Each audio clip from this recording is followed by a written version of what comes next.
Hello, everyone. Our lovely Asimar's not joined us yet, but it is I, DM, and yeah, it is Storm King's Thunder, episode 15, Side Quest 2, the side questioning. So let me make sure all the audio is good, and please make sure we are not doubling, and I will put something fun over our lovely friend Star Cells until she gets here. But I'm gonna go around, and I'm gonna start with Menardin tonight. Oh no, I wasn't here last time. Just tell us who you are, what your character is, what you're about, and why you're here in a metaphysical sense. Huh. um, I am Clover B. I play Menardin, the Triton of the unfathomable tentacles. Um, and I am here because I like friends. And that applies to both me and Menardin, so. Aw, I like you. Yay! Ella Piranha!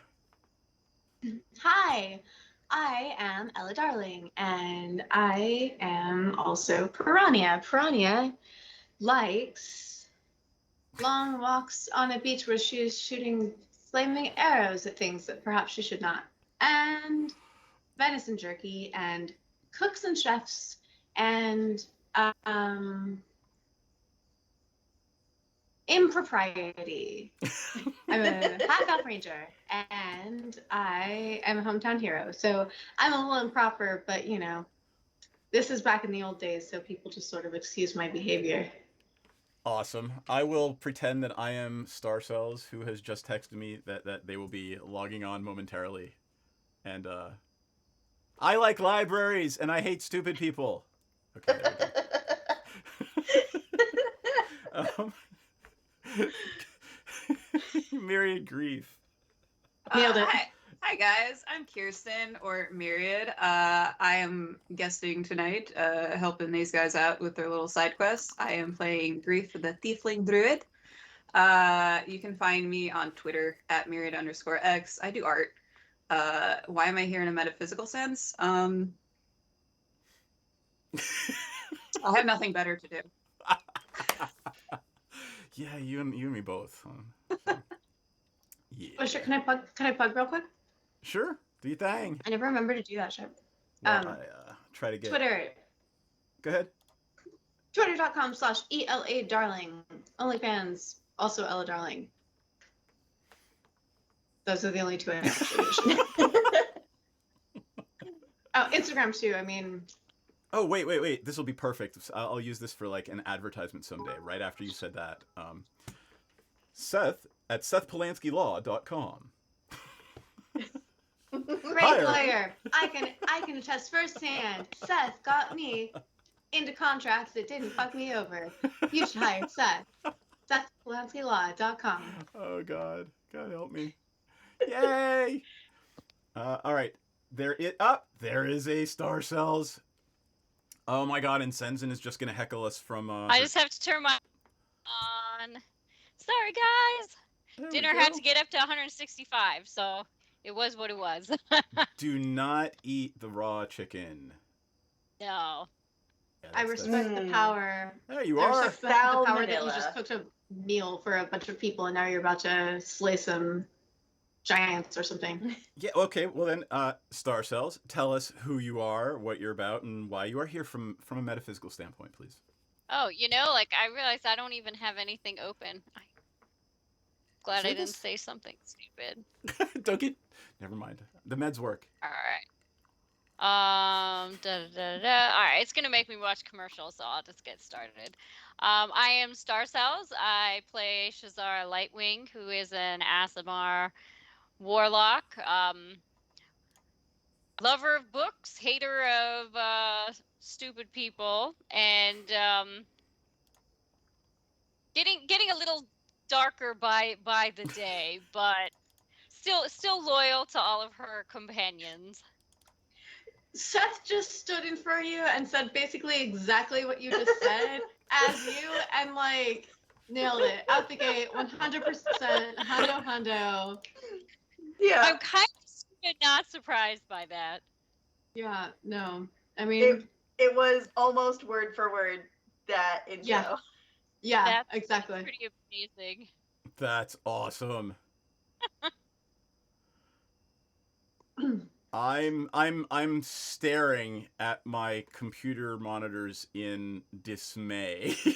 I tried to launch VLC player and everything's locked up. So hopefully the stream hasn't gone off. I can still see it. All right, well, Not cool. yet, but there is a mild delay. Yeah, I was thinking it looked a little strange. Like I there's just killed usually a VLC, so I think we're delay, good. but Well, for what it's worth, my VLC was like absolutely shitting the entire bed earlier tonight. So I'm I don't know. sorry. Maybe it's just Well, okay. And then my I think we're good. So Chair. we're gonna gloss over the parental meeting. Actually, I came to the conclusion that Shazara went to her parents' home in the Castle Ward, only to find out that from the neighbors that they are with Lord Troycare on a cruise because Shazara's mother is a tutor to royal whelps. So Shazara's mother is tutoring very very wealthy children on a cruise. So her family is not in town right now. wait. Works for me. So is the dinner canceled? For tonight, the dinner is canceled. They'll be back tomorrow. No, that's fine. Did Conveniently. you? Not tomorrow. Well, I guess tomorrow in game. I'm gonna talk to my contact at what was it, Nana? You'd contact Nana Nana Toppins? Toppins, or Yeah, I was going to have a whole dessert delivered. It's totally fine. It's fine. they No, will it's happily cool. they will happily delay your order. Yes. Thanks. However, since these are the four people that are playing tonight, since Shazara's parents aren't there, she's decided to stay with the party at the Bear and the Bard. And it's been a day or two. It's a lovely place. Troll Skull Alley is a lovely buzzing hub of adventure. There's adventures. There's shops.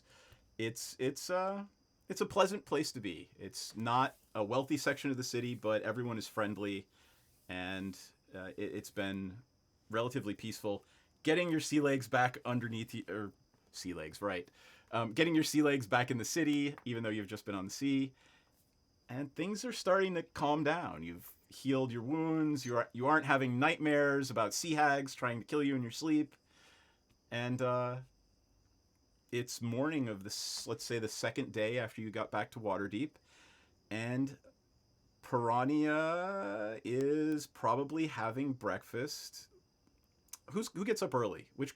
I'm saying Menard and Piranha are having breakfast when Shazara sort of stumbles downstairs. Does that make sense? That sounds about right. Yeah. Your new friend Grief is there as well. Sometimes Oh my gosh, doing I duty. just saw the font for.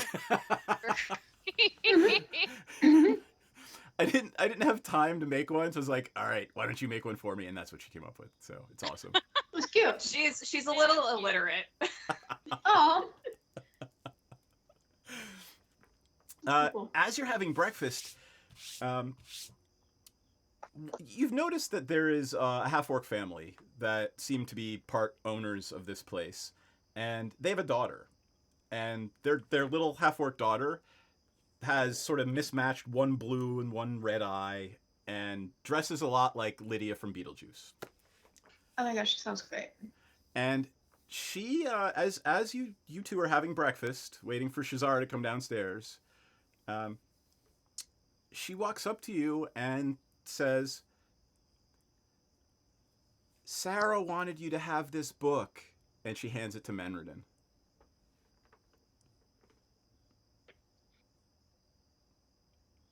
Menredin, You should talk to Sarah. She's really cool. Shall I describe the book to you? yes. All right. It is, the book is called Sarah of Yellowcrest Manor, and it is bound in leather, and it has a brass inlay on the front with a picture of a tree and 3 yellow pieces of fruit on the tree. Is it one of those like old books that have like a lock on the side? It is. The lock is, it's hanging open. It's open. Mm-hmm. Oh yeah, I just flip it open. Okay. Grief is a tiefling. Yes. Everyone, I'm gonna say men. You're half elf, right, Piranha? Yes, I am. As soon as you flip the book open, the air around you grows suddenly chill. A cloud of vapor begins to shimmer behind the book. Shazara should have woken up earlier today, shouldn't she? No, you're gonna be. You are literally. What I was gonna say was you're walking down the stairs as this is happening behind the bar. So you're like. Ah! And the mist suddenly coalesces into the vague form of a transparent young woman, a translucent spirit that seems to be wearing a servant's uniform that bears the symbol of a tree with 3 pieces of fruit on it. The figure is gesturing at you and weeping aloud, and she opens her mouth to say something, and blood pours out. She has no tongue. And then the mist shreds away to nothing and the spirit fades. Cool. Good morning, everybody. Good morning. Shazara just saw. Yep. Everybody saw that happen, and there were only like 1 or 2 other patrons, and you get the sense that this isn't exactly out of the ordinary here. You know, the orc couple are like, "What did we tell you about playing with spirits?" to their daughter, and then, you know, Goth Boy just literally turns to the elven bard and says, "Yeah, we're leaving now," and pulls her out, and they go for a walk. Grandpa Leaf is just banging cupboards, slamming cupboards. Yep. There's another spirit floating around, but Yeah. you now have a book in your hands that little Millicent the half orc said wanted to talk to you guys. She's always doing weird shit. So, what did I miss? I see that there's a spirit joining us this morning. That's news to me. I'm kind of like flipping through the pages. So, all right, let me Honestly- tell you what's in. Are you reading them, or are you just flipping to look? I mean, Menderdin's not really much of a scholar. She's really more of a picture book kind of girl. So she's basically looking for pictures. Okay. So there are actually, as you flip, you notice the earliest pages are nothing but the word Sarah, Sarah, Sarah, Sarah, Sarah, Sarah, Sarah, Sarah, Sarah, Sarah, Sarah, Sarah, written over and over again.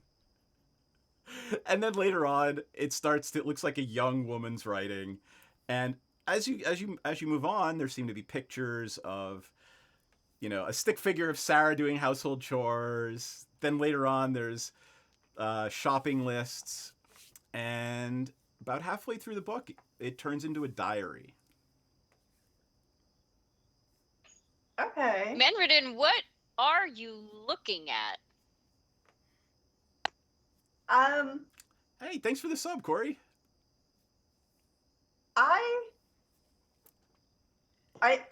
don't really know.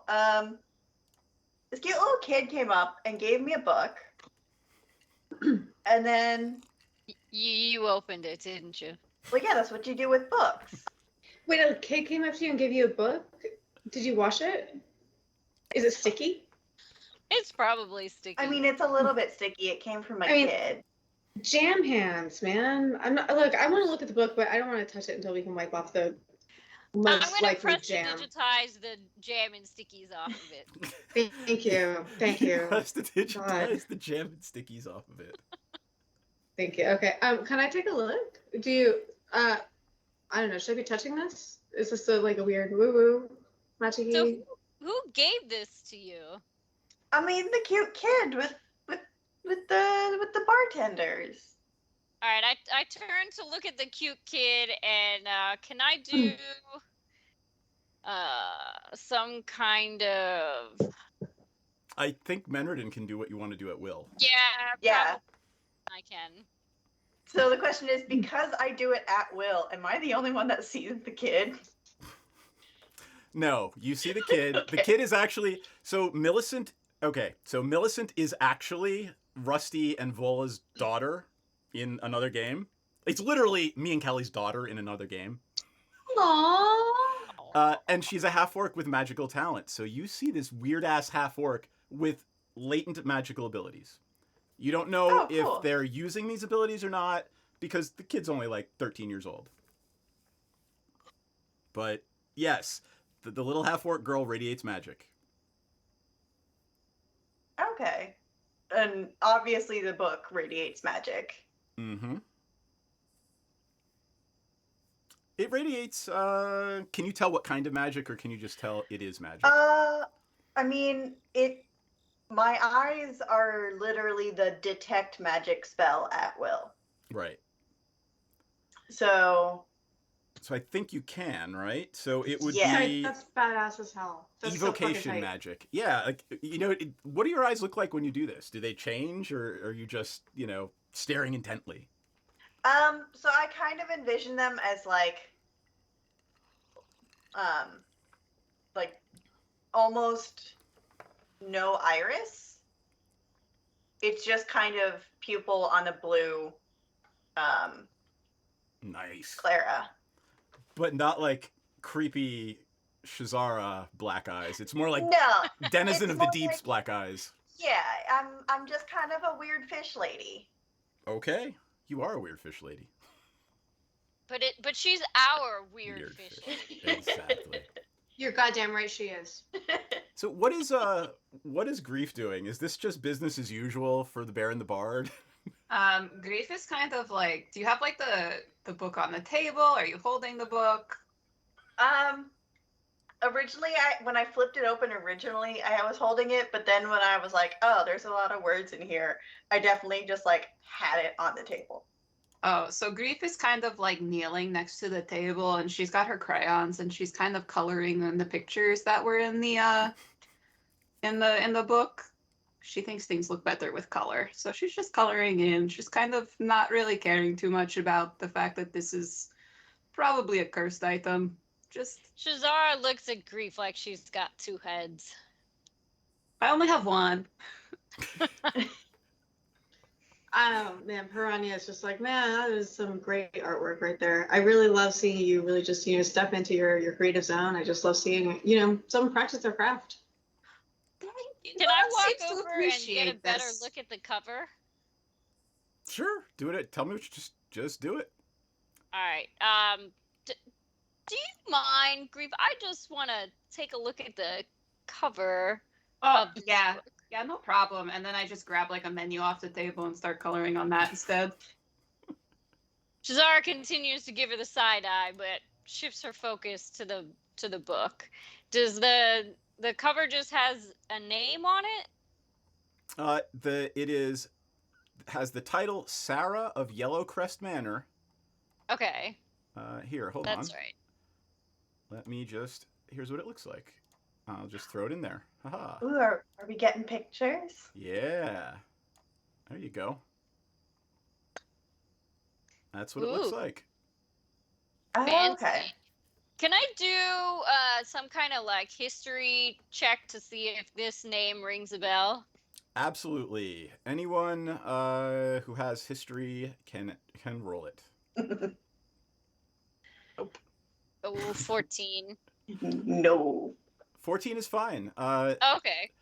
So Yellowcrest Manor is you've heard you got a 14? Mm-hmm. All right. Let's see. Yellowcrest lore. So Yellowcrest Manor is a manor in Waterdeep's North Ward. And there are rumors you remember reading something about it, Shazara in particular. There was a horrible murder there several years ago.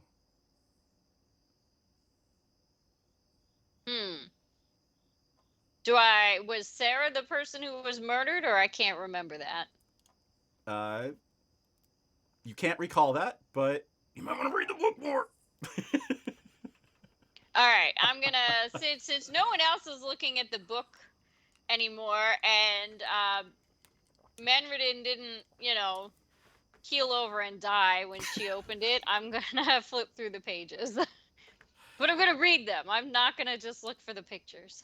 All right. So as you're reading through the book, you're getting a sort of a broad detail in broad strokes the life of Sarah, a servant to the Yellowcrest family.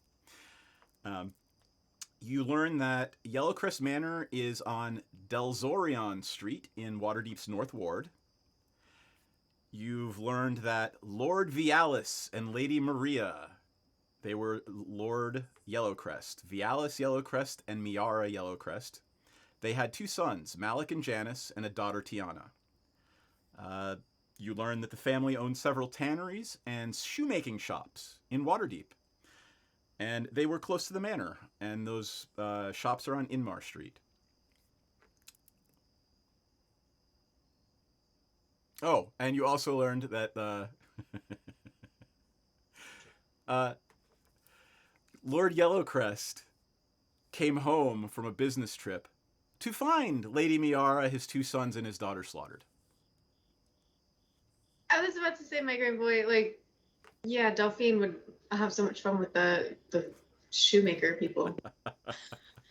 Not to ignore the fact that you just shared some very tragic information about this dude's family. So Sarah is the servant, and Lord, I already forgot his last name. Bialis. Yellowcrest of Yellowcrest Manor. He came home to find his wife, his 2 sons, and his daughter. And several, Sarah was murdered too. There were several servants murdered too. Everyone in the manor was killed. All right. And did well they then... ever... Are there any, If are there any everyone... clues about what happened? You could go to a library to find out. Oh my gosh! I could, pick from multiple libraries. If everyone was murdered, how did Sarah write about it in her diary? Good question. It's like a ghost. It is a magical book. I mean, the book is radiating magic. So Sarah is still in there writing her book? Possibly. Hey guys, I was wondering if anyone would be interested in heading down to the shopping district for a while. This is an interesting book. I'd like to learn a little bit more about it. Oh, do you need help with books and stuff? Because right down the alley is the Bookworm's Treasure. They actually have it is an arcane shop. You've passed by it several times over the last few days, and they have all kinds of magical tomes, and you suspect this might be right up their alley. Okay. Oh, but see what I did there? Alley. Alley. Unintentionally, yeah. Well, thank you, Grieve. I think that would actually be a really good place to start. Yeah. We should go. I can go with you. You know, me and Rashal, the owner, are best friends. He'll probably tell you that we're not, but trust me, we are. He's really cool. He's a dragonborn. I'm not sure how dragonborns were made. I asked him if a dragon and a human, did the dirty, and he would not confirm. I'm so sorry Sensen isn't here. Grape, I have it on good authority that they did. That is exactly what happened. That's just word around town. Just don't spread it too far because that's just what I heard. Y'all don't tell Sensen when I said that, but that was my understanding. If I'm wrong, it's I've been waiting for someone to confirm this information for a year now. Maybe I you mean- should spend more time in the bookstore. I can't really Either- read. It's either that or I had a dream where a dragonborn and a half elf did the dirty. Was the It's half one elf of the you? Was it you? What? Where's Was the this bookstore? dragonborn your paladin friend? Where's this bookstore? Right down the alley. I can show you. just Shazar found it over picks here? up the book and starts walking. Grief is going with you, I'm assuming, yes? Yeah. Yeah. And Millicent goes to follow you, and the half-orc couple just look at you all, grab her hand and say, no. Oh, actually, I'm gonna stop and I'm gonna turn back to Millicent because I missed the beginning of this entire exchange, and I'm gonna kind of bend down. So, she's 13, so she's probably not little, but She's a half-orc. She's probably about as tall as you at 13. okay, yeah. So it's like real life where 13-year-olds are as big as I am. So I'm going to ask her slowly, where did you get a book like this? Sarah gave it to me. How did you know Sarah? Oh, the queen introduced me to her. How did the queen know Sarah? I'm not sure, but she says a word that Menredin picks up that might actually be, the Fathomless. She says, they keep wanting to talk to me, but Mom and Dad say I can't talk to them yet. Do I know who the Fathomless are? So, the queen... yeah. Yeah, the queen might be your patron, and the Fathomless might be Menredin's patron.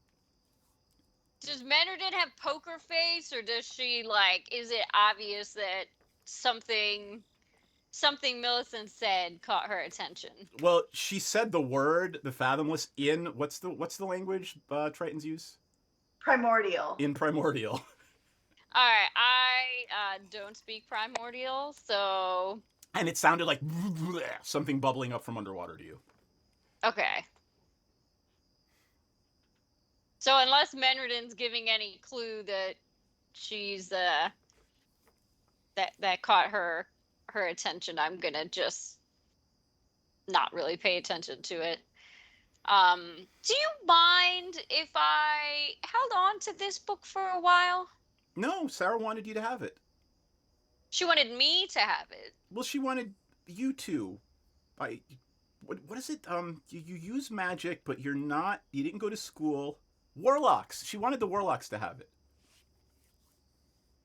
I look at Menredin like, I guess she's talking to us.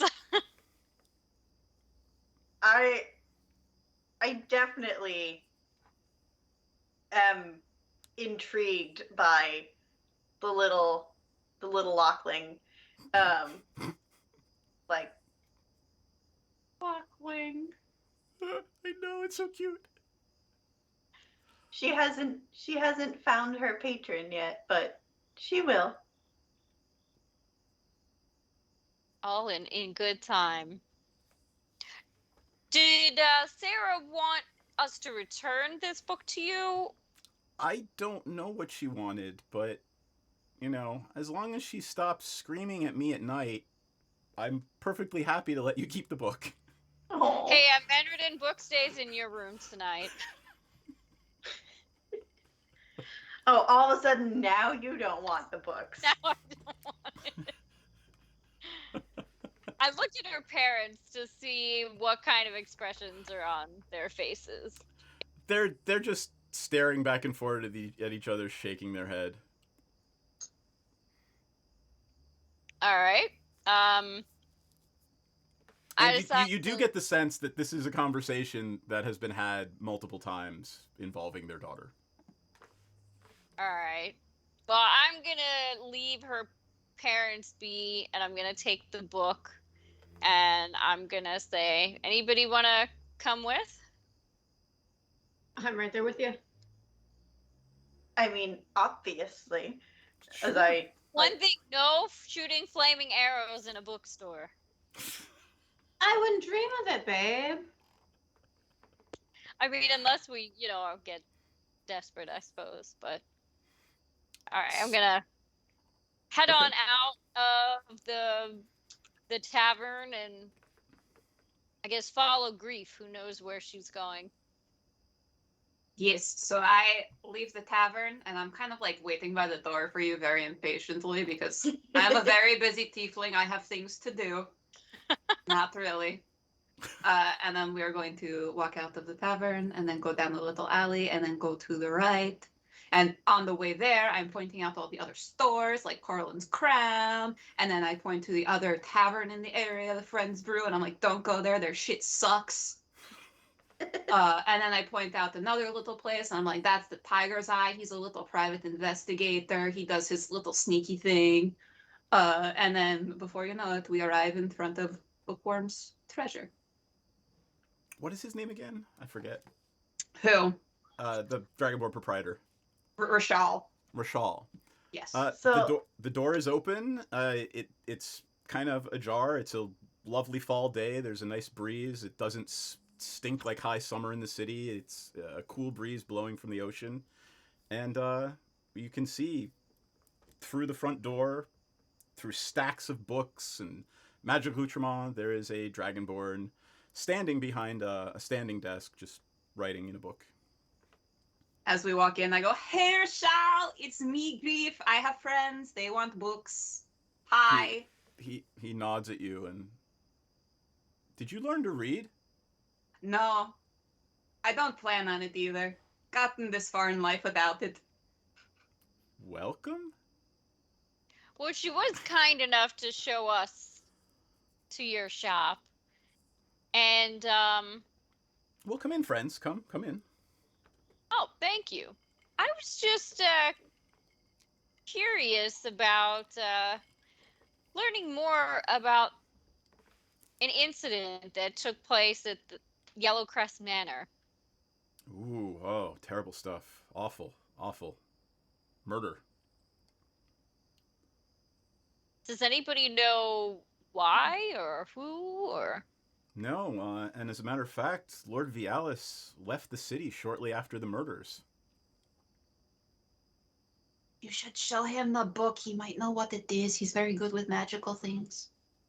All right. Well, I mean, it's not my book, I suppose. So, a little half orc wanted us, and I gestured towards Menredin, wanted us to have this. Was it Millicent? It was Millicent, wasn't it? It was. Put it on the table here. I'll touch it once I check things out.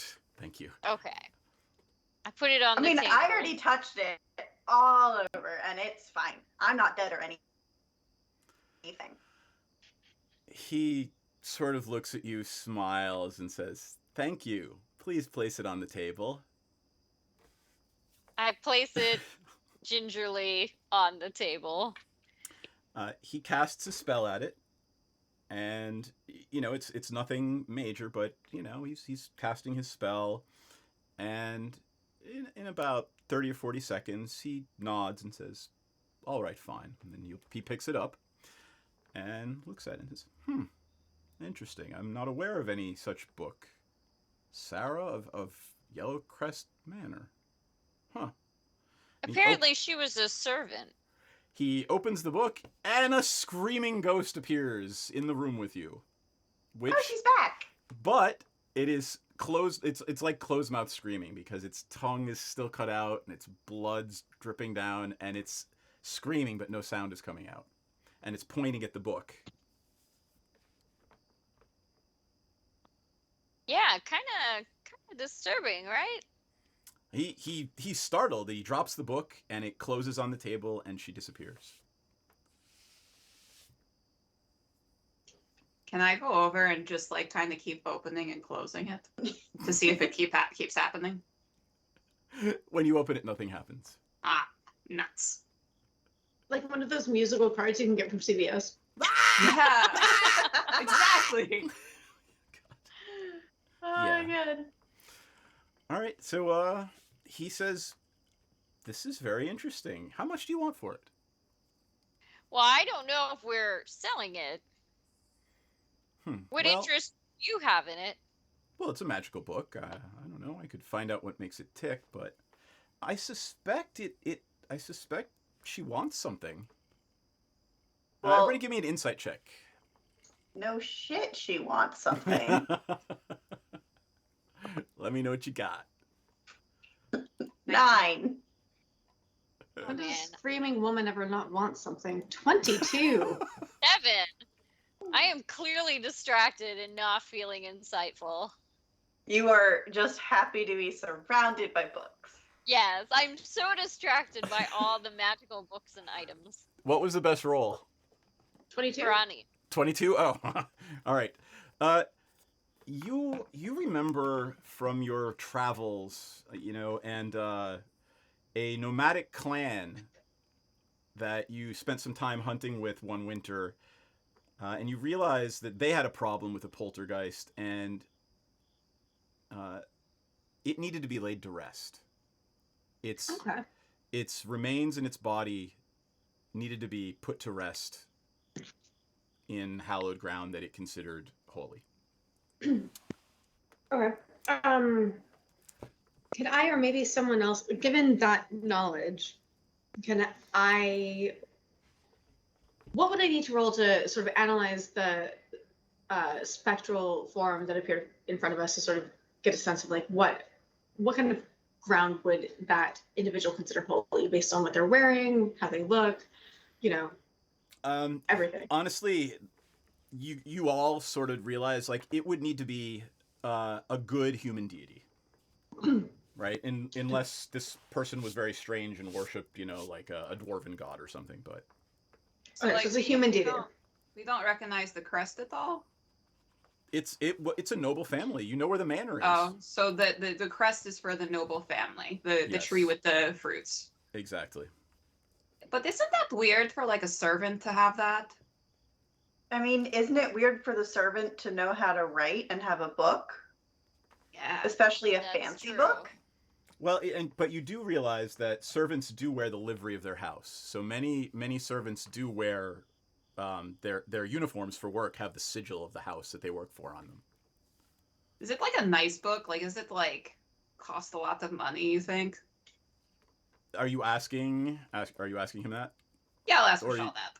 I mean, it's it's a decent. It's leather bound. You could probably get 20 or 30 gold just for the book. Never mind the magic side of it.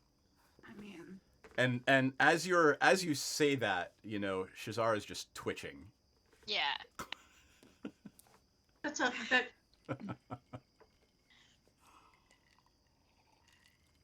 And like a servant, like she's probably like a scullery maid or something. She probably wouldn't be paid that much, right? You can absolutely infer that, yeah. So the book is definitely worth more than anything she was ever going to get paid. Probably. maybe a gift then from one of the family members? What kind of relationship would you have with a family member as a servant girl that would merit such a gift?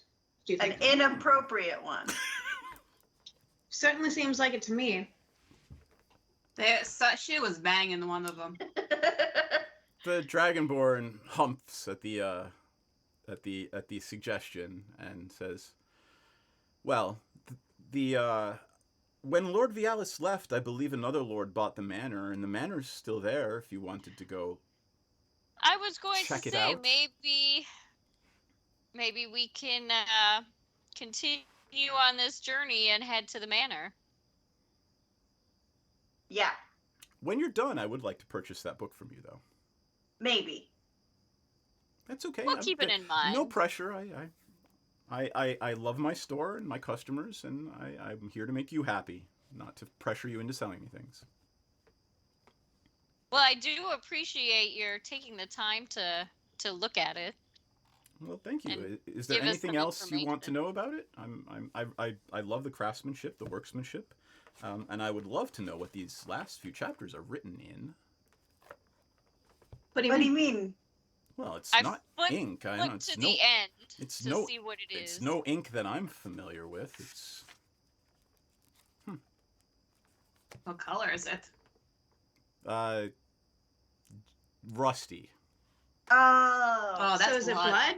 Like, That's is it blood. blood? I don't What? know. I would have to tell. I would have to check. Okay, look, I'm a ranger. I've seen enough blood. Can I roll something to see if it's blood? Give me a I wanna know survival if it's check. blood. Can I lick it? Ooh, can I do survival too? I'm proficient. Yeah, sure. Are you really Oh, men well, that gonna was- lick it? Shit. Yeah, I'm gonna lick it. I'm probably gonna put my hand out to be like, don't lick the book. I'm gonna lick it and use investigation. I got a 7. That's an 18. I got a Grief. 10. All right. So, Can I not lick it and do an investigation? are check? you stopping Menridin from licking How it? do you even investigate something if you're not licking it? Can you actually Alright, describe well- that process to me? It looks like she's going to just touch the book with the tip of her tongue. I'll probably let it go. But if she's like going for like a full on like lick, Oh my god, I'm not gonna Not like. I'm I'm probably not gonna like. I'm just gonna be like. yeah. If she's just gonna like, I love you I'll, guys. It's All right. not Storm King's hub. It's just a little Yeah. little twist. Little twist. all right. I'll Storm let King's dead. I'll let her lick the book without objecting. If it's just a little lick. It seems to be some kind of blood-like substance. Yes. Yeah. That's obscenity, and we're all going to jail. Is there any way, even if I can't read the words, is there a way for me Oh, to you know? can read the words. Oh, I can read the words. Okay. What You are the remember words? what you took as that warlock ability. Oh, right. Wait, So- are there words? I mean, it's a diary, but Yeah. So, can I read the language? sure. I basically I told you what you got out of it. It's written in common. Yeah. Oh, okay. And it's her diary, and Yeah. it's everything up to the night she was murdered. And it seems that last chapter was written about the things that happened after she and the whole family were murdered. And there's nothing else after that one chapter. And the book ends there. Okay. So she was like undead enough long enough to write one chapter and then disappeared. You can infer that if you'd like. You don't think there are any traps? Mm. Kind of weird to use blood though. What if it's her own blood she used? Well, I mean, if It's she also didn't have kinda- ink and she just got murdered. I mean, No. there's So it's kind of weird. I heard of a cleric who used to like take the blood from his like victims and then use it to write down the names of his victims in his little book of death. Wait, is the handwriting the same? How do we know she wrote it Yes, and it was the handwriting is the same. Good question. Part of me is like, so I've known some people who've gone off the deep end because, like, I mean, pardon the pun, right? Like, ha ha. And it all comes down to like noble families not acknowledging, like, products of, inappropriate relationships, kind of not appreciating it, and then going mad and killing everybody. So maybe that's what she did, and then she used their blood to write in her diary what she did, and then she just disappeared. Maybe she's the killer. Maybe she's not dead. And Yeah, then did they find her body in the mansion? The book says they did. right? And then maybe the reason why the Lord disappeared is because he's feeling so guilty that his illegitimate daughter ran away and murdered everybody, not because he's so like distraught over losing his family. I mean, or maybe he killed them himself. I mean, that's Because- true too. He wanted to hide his shame. Or maybe All right, he well, I wanted to say we give her head an to the out. manor. We've got nothing else to do. I assume Delphina's still at the spa. Let's go see what we can find. Okay. Let's go uncover some filthy family secrets. I mean, my dinner plans got canceled till tomorrow, so All right. Yeah, I know. I know they did. I know they did. Aww. All right. So Yellowcrest Manor is It's on Del Zorin Street in the North Ward. You can take a carriage there. You'll get there in about 15 minutes, or you can walk, and it'll take you about an hour. I'm I fine mean- walking. I don't know if I anybody don't- else wants I to want to get walk there. and sort of scout as we go, just sort of see if there's anything I notice. I still don't know if we even have money, so We need Senzin. She's Your our accountant, yeah, your accountant has Yeah. basically has all your money, so I don't know what's on your character sheet.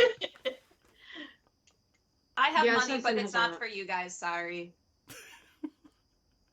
I mean, it will cost you like 50 silver to get to if you want to take a carriage.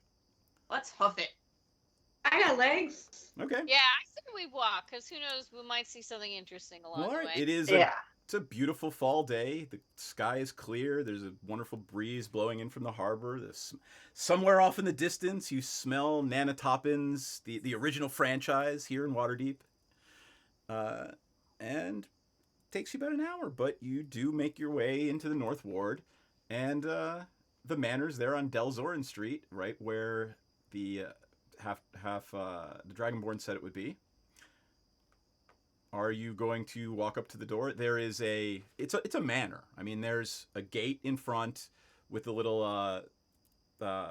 iron gate. There's no guards. The gate appears to be unlocked. And there's a little walkway, takes you through a manicured lawn up to the front door. If there is an open gate with no guards, I assume Piranha's just heading through, and I'll just follow. Oh, her. I'm already up there. I forgot. Like She's like at the front door already. none of this has anything to do with me. I'm just eager to find something to do, something to eat, or a cook to talk to, or like I am like. I love y'all, but I'm a little fucking bored. I'm just like, oh yeah, I'm dashing the hell ahead. All right, you walk up to the front door, and a Alfred snooty-looking butler opens the door and says, looks you up and down, and looks at your clothes and says, "May I help you?" Yeah, And he's you addressing know- Piranha. Oh, okay. Oh, I assume the rest of us are not there yet. I'm assuming you're behind her, just watching. let's see. What can I? Hmm. Offer him some jerky. I'm going to do that. I'm going to pull out my little pouch of my excellent venison jerky. I've had time here in Waterdeep to sort of make it really good. I don't know, like really marinate it, really dry it out, like really make it like really hit home. So I'm gonna just set it up to him, and you're like, hey, man. Here, I made this myself. You gotta try some. Would you like? It's venison. It is fresh and it is expertly seasoned. I'm just waiting for my friends to catch up. I'm really just here to help them out. Honestly, I kind of forgot what their plans are, but I know we're hoping to sort of just take a gander if you don't mind. But in the meantime, while I'm waiting for those slow folks to catch up, can I please offer you some? This is my personal batch. I'd love to know your thoughts. He says, I don't take food from strangers, but do I smell whiskey? Well, pleased to meet you. I'm Piranha. Ah, No my name's longer a stranger. Arnulf.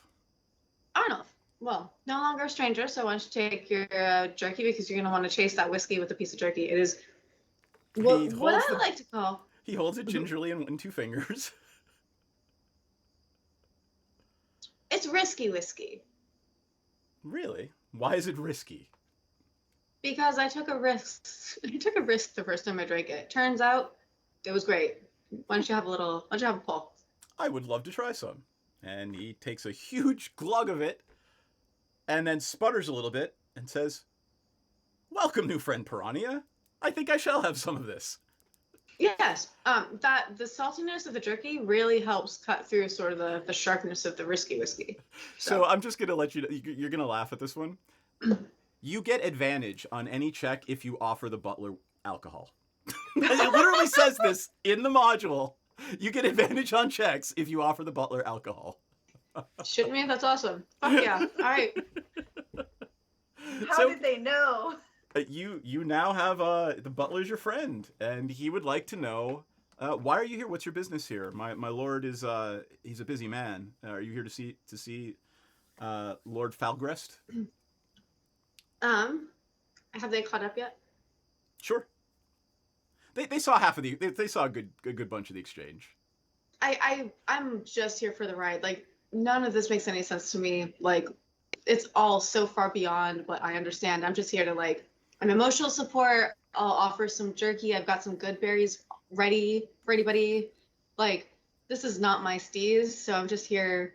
I'm just, doing good friendmanship. All right, I guess I walk up behind Piranha and just kind of give her a look like introduction. Oh, okay. I breathe a sigh of relief when I see him take a glug of whiskey, because he You looks gotta be my kind friend. of disturbed with the jerky. And Armleth looks at you and says, "Well, come in, and we can have a discussion." And he takes you into a well-appointed drawing room, lined with many books, rich mahogany, and offers you all some whiskey. By the way, Less risky, but still quite good. It's about 11 a.m.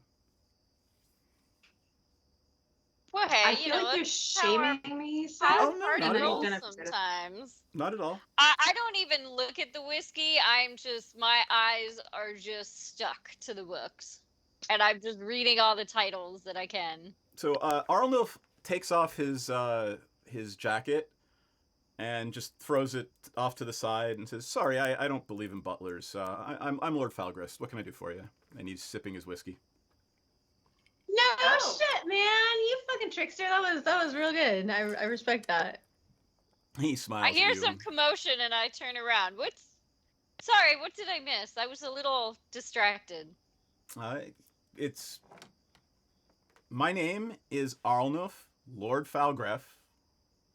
What would you like to talk to me about? It's a pleasure to make your acquaintance, and thank you for your hospitality. And I have to tell you, your collection of books is quite amazing. I'm quite a lover of books, and it's actually a book that brings us to you right now. My companion and I point to Menardin. My companion and I were given a book by a half-worked child, and I feel like she said she wanted us to have it. That more specifically, the spirit inside wanted us to have it. Spirit inside the book? Let me see this book. Yeah, and I feel like we need to figure out what to do with it. I put the book down on the table. I assume there's a table. Sure. And so this is when I pop up. I'm like, we made a new friend, and I open the book. And nothing Shazara happens. rolls her eyes. And nothing happens. Nothing happens. Is it because I've already opened the book before? You're not sure. Shazara looks puzzled. The book is still radiating the same magic as before, Menardin. Maybe she's shy. Maybe she's scared? She doesn't like it here. She was murdered here. I mean, Give me an insight check, all of you. Oh man, pick something besides insight. I'm not insightful. Natural 20. Okay, like I am really not insightful because it's a 4. Yeah, Shitty has 10. Grief. I got 14. So Menardin shares her idea of shyness, and it might need to be coaxed out, and that seems pretty likely to Menardin. Yeah. So Sarah. How do you coax out a ghost? Like, what do ghosts like? Do they like? And is there some kind of vodka? Probably, I guess. I mean, like, Well, they can't really drink vodka. They're ghosts. Quiet I know, but it's like whispers. clear. Wait, hold on. I'm watching. Are you quietly whispering to the book, Menardin? Yes, and like gentle strokes. You hear a sigh come from the book of sort of relief. I kind of whisper like, Sarah, do you wanna come say hi now? And I kind of like cracked the edges of the book. Oh, that's so cute.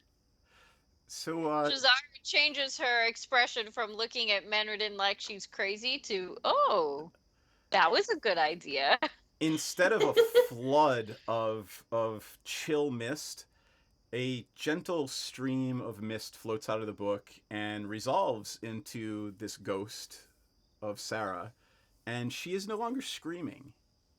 She is nodding at you.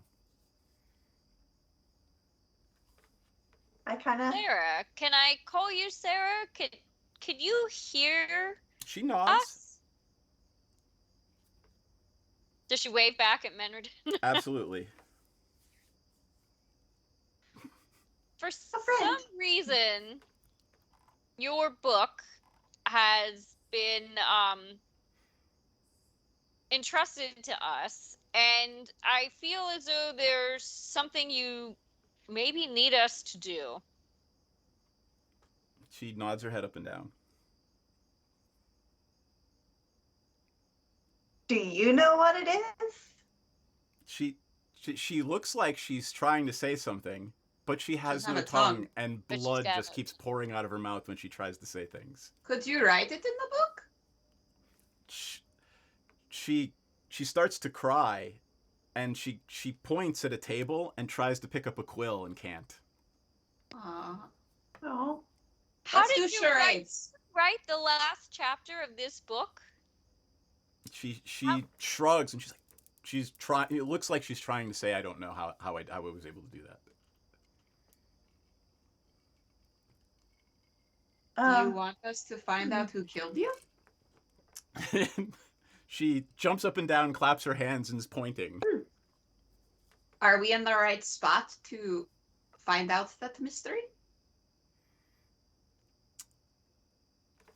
I'm looking at she Greek with a lot shrugs. more respect.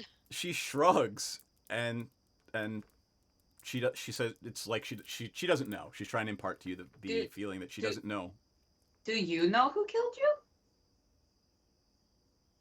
Okay, yes or no questions are probably a good way to go. She says she That was nods. a yes or no Yes. question. So you Uh, know. Oh no, I was agreeing. That was a good.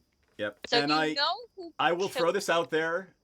You look around the room, and Lord Arnulf he sees all of this, and he's taking it all in stride. He does not have the air of someone who is a murderer. So don't go down that fucking rabbit hole. You know, I wasn't gonna go down that rabbit hole until you mentioned him, and then I was like, maybe he murdered her. Was it Yeah. someone what's the Yellowcrest family's name? Is it just Yellowcrest or? Yep. Oh, was it someone of the Yellowcrest family? She says she's nodding her head. Oh, so we've narrowed it down to 5 Was it suspects. Lord Yellowcrest? Was it a man? She says she's saying yes. It was Lord Yellowcrest that murdered her. Oh, it's that guy. Oh, okay. Well, Did yeah, he then. also Oh, murder the rest of his own family? She says yes. She's nodding yes. Do And you know where he went or why he did it? she shakes her head, and she's... Well, actually, she doesn't say no. She's sort of shrugging, and she's pointing at the book. Pointing at the Okay, book. I'm Is gonna. the answer's in the book? She's saying Can you yes. give us a page You- number with your fingers? Do you want us to kill that guy? Because I will totally kill that guy. Oh yeah, I'll throw She's I'll she's throw hugging down. herself. She's hugging herself and feigning sleep. Oh, you wanna be put to rest. Oh. She's nodding. So to do Oh, that, but, we like- totally have to kill that fucking guy. Okay. Do you want to be? Do you want him to die or do you want him to suffer? Because, like, give me like 1 to hold up your fingers 1 to 10. How much suffering? 10 is the maximum suffering. 1 is like straight. So she turns to you, and her mouth opens like 3 times as wide, blood's dripping out, and she screams loudly enough that ectoplasmic ripples make your hair move. So that's maybe like an 11 on that scale. I was about to say that sounds like an 11, babe. All right. We can do that. Is there a chapter or a page number you want me to turn to? You want us to turn to? She mimes flipping through the book. Okay, I start flipping slowly through the book. All right, when you get to the chapter right before the one written in blood, let's see, I gotta find what Sarah knows.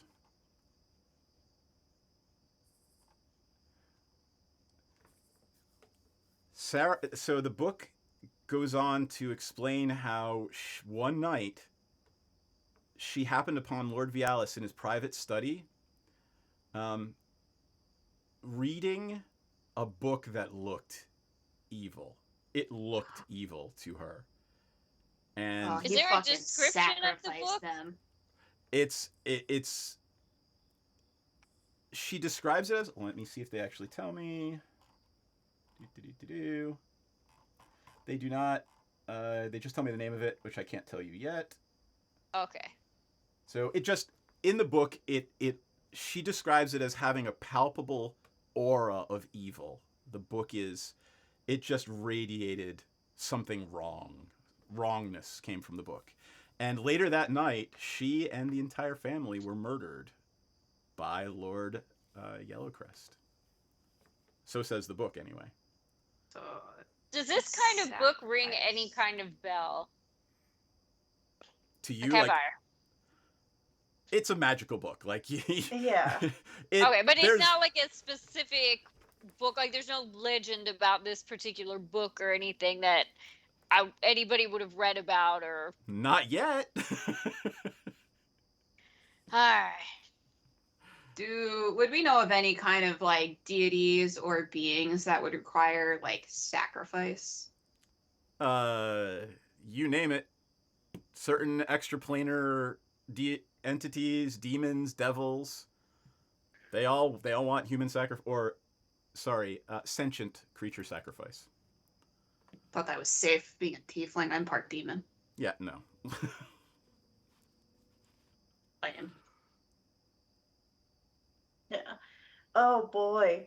Hmm. I doubt he would have left the book here, but like. Well, there's a bunch of books. Like, are there a bunch of like Maybe. books around, like Yeah, on the you're wall? in like a library. Yeah. Can we ask Oh. her if any of the books look familiar? Can you see the books on the wall? She nods, and she looks around, and she's. Oh yeah. What she seems to be describing in the book is something that would radiate a magical aura, and Menardin is not picking up anything in this room that's magical other than you guys, whatever items you have, and the book. And a ring that the Lord is wearing. Ooh. Maybe it's not in the library. What if it's in his private study? Though you would think that the new Lord would have like cleaned out all the old stuff. We can ask him. Hey, you, Larn Arnulf, do you still have the old people's shit here? No, Lord Vialis took it all with him, but I'm happy. This is the most interesting thing that's happened in weeks. I will happily, if you'd like to look around, we can certainly do that. Let's do it. While we look around, I want to ask Lord Arnulf, did you just buy this place from Lord Vialis? Like, do you have did he say where he was going? Do you know anything about him? Oh, I bought it back from the Lord's Alliance. It was that he sold it to the Lord's Alliance, and I didn't buy it directly from him. Quite frankly, between you and me, I think it lends an aura of mystique to the manor, so I kind of like buying it. All the dead people that in here, yes, very mysterious. The dead children really, really give it an edgy vibe, doesn't it? That's Yes. aesthetic. Maybe when Duffy gets back from the spa, we can ask her if she can find out who actually bought it and sold it. Well, all But right. until then, I'm not gonna belabor this. There's nothing here. I don't Yeah, want it. 'cause We're if he doing a one took- shot, and I don't want you to spend a half an hour searching the manor. Yeah, would if he we took spend a everything half with hour him. searching the manor? But you would. So let's say your characters spend a half hour searching the manor and do not come up with anything. Although Lord Almuff is smitten with Piranha and loves the risky whiskey, and now is happy to have you back for more jerky and whiskey whenever. That sounded awful. Well, jerky and whiskey. Piranha is just jazzed to have someone to hang out with and talk to because none of this lands at all for her. She's just like the same way that I am, just sitting here snacking and snacking, which I had a long day, very long camp show. But she's just like, man, I don't even know, man. And so they're just like, while all this is going down, like they're just sitting in the corner, like passing the whiskey back and forth. Like I'd like to think that he's like finally really gotten sold on the jerky, and he's like, he realizes that like, you know, it's an acquired taste, but once you acquire it, oh holy damn, It's, you know, that kind of thing. I do. It's a religious experience, much like pickled herring. If Sarah's No, it's still not. there, can we ask? I'm gonna ask. I kind of look at them, shrug my shoulders. They're having fun eating jerky. She drinking points at the whiskey. book again. She points at the book again, and makes the flipping pages motion. Okay, I look at her and I slowly. And flip she through the stops pages you again. when you get to the chapter that talks about the Lord Vialis's businesses in Waterdeep, and the three tanneries and shoe stores that are located on Jonas Street, several streets away. Is this important information? Should we go to these places? She points to a word on the page, and the word she's pointing to is Lord Vialis.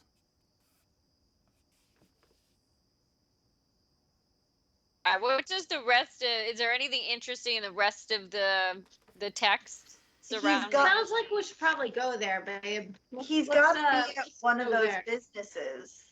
Yeah, let's. I mean, let's Yeah, So- let's go check it out. Lord Arnulf will be very clear. I believe Lord Vialis still owns all of those businesses and collects revenue from them. They're his businesses.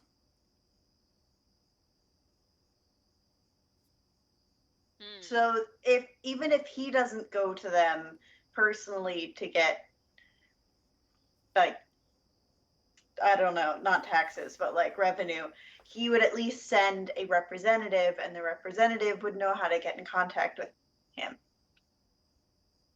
That makes perfect sense to all of you. That does make perfect sense. All right. Well, we certainly appreciate your hospitality, but Piranha's sounds like gone. we have Piranha's a out few the other door. things to check out.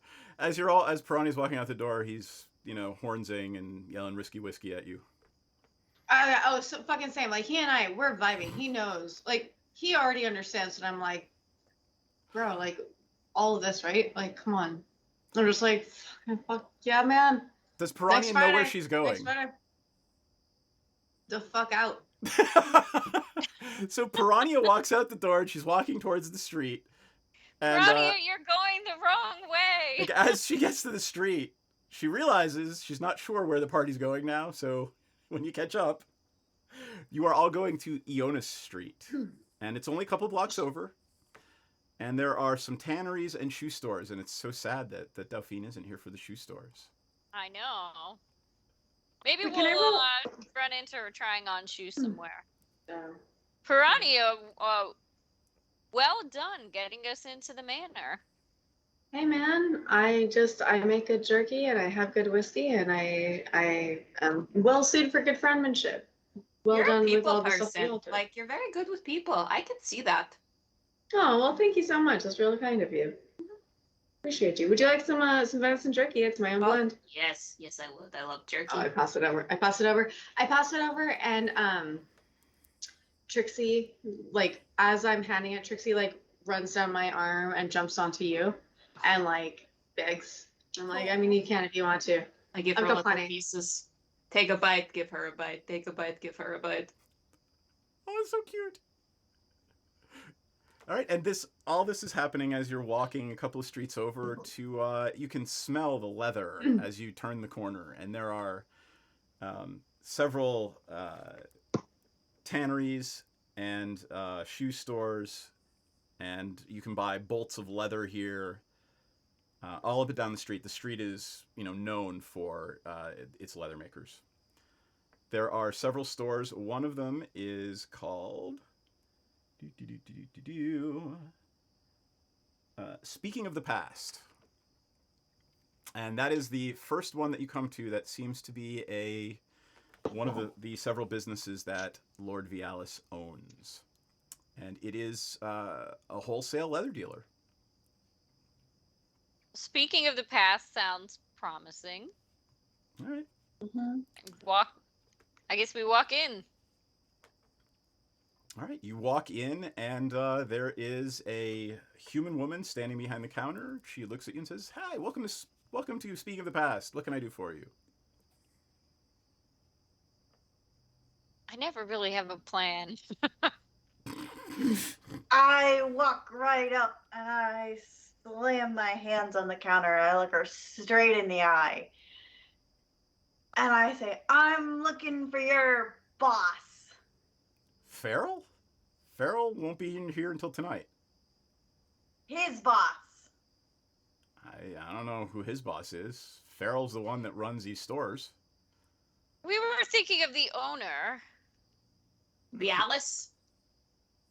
Never heard the name. Then What was the name of the gentleman who runs Then all of the stores? He might know. Farrell. Yes. Farrell, yeah, Farrell. He's an elf guy. He's an elf guy? Yeah. Well, if I you stick lean around, over. he'll be here tonight if you stick around. Are we looking for an elf? I mean, if we're looking for an elf, I happen to be half of one, so you No, know. you're not Farrell. Did we ever get a physical description of Lord Bialis? It's pretty well known. Anyone could have told you. He is not an elf. Okay. We are not good bounty hunters. To be fair, we only found out we were going to be like trying to kill this dude. I say that in a very hushed whisper so that the little lady at the counter doesn't hear me. Like 10 minutes ago. I mean, are we talking hours or half an hour? When will we be by? Right after the store closes at sundown, so maybe 2 or 3 hours. 2 or 3 hours. Well, maybe we'll go check out the other stores and come back. Okay. The next one is called The Street Fight. And it is, it sort of tailors itself towards leather armor. So they're not selling leather armor, they're selling pieces to make leather armor. And there is I don't know, give me a race. There's a gnome behind the counter. And he looks up and says, hello. You're so tiny. "Hello. Hello. What can I do for you? Come in. Come in." We were actually looking for the owner of this establishment. Oh, the owner. I thought that Farrell runs these shops. I guess he owns them. I don't know. I mean, he hired me. When did he hire you? About 4 years ago. So When he's does the been running murder take these place? for a while. When was the murder? 5 years ago. 5 years. Things are connecting. Where can we find Farrell? I know that he'll, be Well, stopping he by stops around by the to time collect the cash every night. But, I don't really feel like waiting till closing. Do you know About- where we can find him now? About what time does he come by in the evenings? Right. In addition to that question. Usually right after sundown when we close the store. He picks up the cash and takes it with him. You know, What happened? he owns a few spots around here. Does he have a regular route that he sort of like stops in to each establishment? Why? You sound like you're gonna rob him. I mean, what do you want to talk Definitely to him not gonna rob. I don't think I could rob him. if I We're wanted not to. going to rob him. But no, I just want to get a sense of like if I miss him with the one, and I know I'm not going to make it to meet him at the next one. Like maybe I can just meet Well, him I mean, at he third. usually just starts at the end of the station. street. So he hits, he hits the past first, then comes here, and then on down the street. Makes sense. How do you contact him if there's like an emergency? I don't. I call the guards. Hey guys, maybe we should. I think I have a plan. Maybe we should just like leave. We should probably leave. We'll Piranha's we'll out the come door. back if we need him. Where's Okay, Piranha? She's Okay. gone. Should I tell him you stopped by? Nah, no, it's okay. We'll Nah. meet him somewhere. It's all right. Well, when you need some leather, come on back. Thank you. Okay. So once we're out the door, I'm gonna be like, so we know that he collects money. What if we tail him after he collects the money to find out where he goes? Yes. Because I feel Doesn't he, like, go to a bank? yeah, but I feel like, yeah, that's kind of weird. You just come and you collect the money and then you leave. You don't even stay to see like if anything's wrong or anything like that. Yeah, that. It's a poor management strategy. It really is. But like, if I he don't is respect that. working for Lord Visalis, like, because these people think that they're working for Thorell, this little elf man. But when we talked to Arnulf, he said that Lord Vialis still owned all of these businesses. So clearly, maybe he's taking the money to Lord Vialis, and if we follow him, we will find Lord Vialis. Yeah, he's got to be some sort of middleman. Yeah. Yeah. I like this idea. It's Me better. too. It's better than my idea. Why What don't was we your get idea? donuts while we wait? My idea was light the shops on fire. My idea was to keep reading the book and see if I could find something else. So we have a plan B and C. Ellie, you're Yes. muted. I love it that I Nice can always tell when you job. say "fuck me," I'm muted. I love that. You're right. No, I just like as soon as Menredin talks about lighting shit on fire, I just like reach out my hand and just like clasp them in your I assume webbed hand. A little awkward, but it's fine. It's just like, yeah, solidarity. Fucking A, man. That's what is conveyed through that handling. All right. So, do you want to roleplay for 2 hours of stuff, or do we want to say, tell me what your plan's gonna look like, and we'll go right to. I Uh, think the best bet. Who's the So- stealthiest? I can turn into Probably animal. Piranha right now, but I don't know. How about Grief, maybe? Well, I can turn into like an animal, like a cat or something, and kind of wait up on a building so I have a clear view of the street. To see like if I see anyone kind of matching his description of like an elf going in and out of the businesses at sundown. And you guys can hide in like an alleyway nearby. And then when I see him, I'll come get you. And then I could cast Pass Without the Trace. And we can kind of follow him. I like that idea because I Yeah, am not stealthy. I'm decently stealthy. My stealth is I have +8 stealth. That's So- very good. That's pretty good stealth. Do you want to stealth together, or what do you want to do? Do you want to stealth apart? Probably. Yeah, you three Is will it be you? in an alley, is I think the plan. Yeah. And Grief will be on top of a building in animal form. Yes, I will Okay. be waiting Okay. to see if I see anyone matching his description. And then once I do, I'll come get you. I'll meet you in the alley, and then we can follow him. I'll cast Pass Without the Trace so we can all follow him so we don't have to split up. Perfect. Sounds Cool. good to me. Yeah. So, I'm gonna flip over to this thing.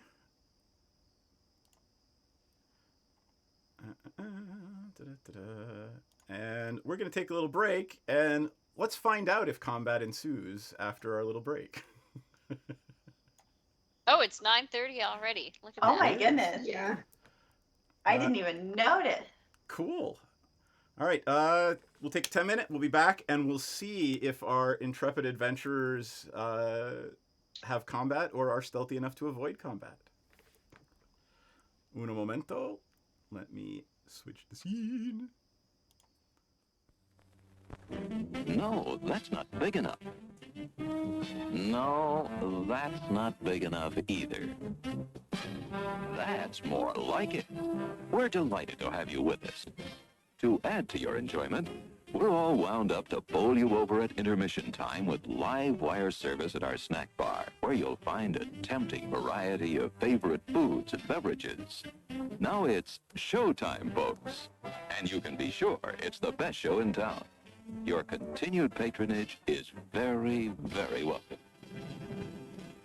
Setting up shop. We got a cleric paladin who is also setting up shop. We're going to call our consortium Praetor's Haberdashery Consortium.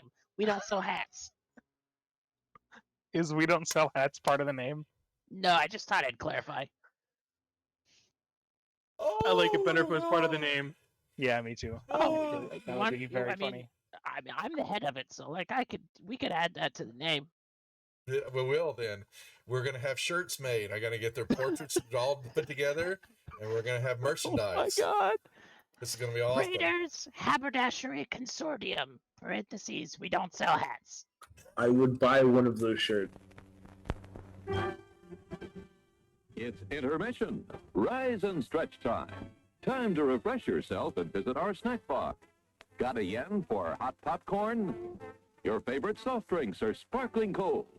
The juicy Frank sizzling hot. There's delicious coffee, freshly brewed, and all kinds of ice cream and candy to tempt you. Showtime will be announced loud and clear to get you back to your car in time. So stretch your legs. Come to the snack bar now. They don't really apply to level 0 characters. They don't? Okay. All right. So then I won't grab them. I thought that crit might be that extra one. Okay. So here's the regular damage. Oh, say good night, Francis. Oh, that's Chip. Oh. Oh, I'm sorry, Chip. Suck it, Chip. Whoops. Chip. I thought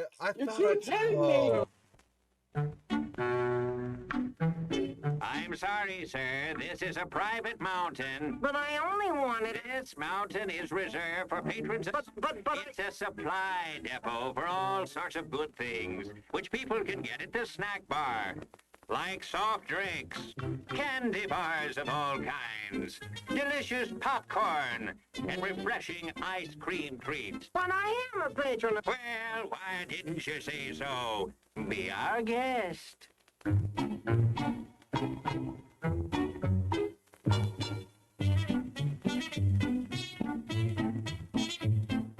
And you're kind of at a point where you can't really wedge your way in there anymore. You're like, Here, boy. Here, boy.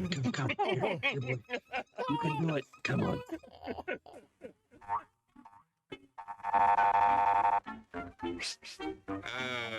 Yes, sir. May I help you? I'd like 2 of those, please. Hot dogs? Yes, sir. And 3 of those. And 1 of those.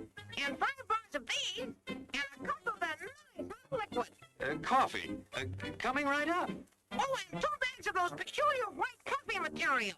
You mean our crunchy popcorn? Shall I wrap that for you, sir? Oh, that's all right. My sauce are just outside. They come from miles to enjoy our intermission.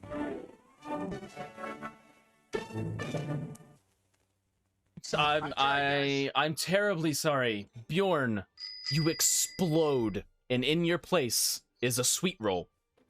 Nice. Hello there. Give the demonstration of my new invention, the goodies machine. The machine turns out delicious hot doggies one after the other.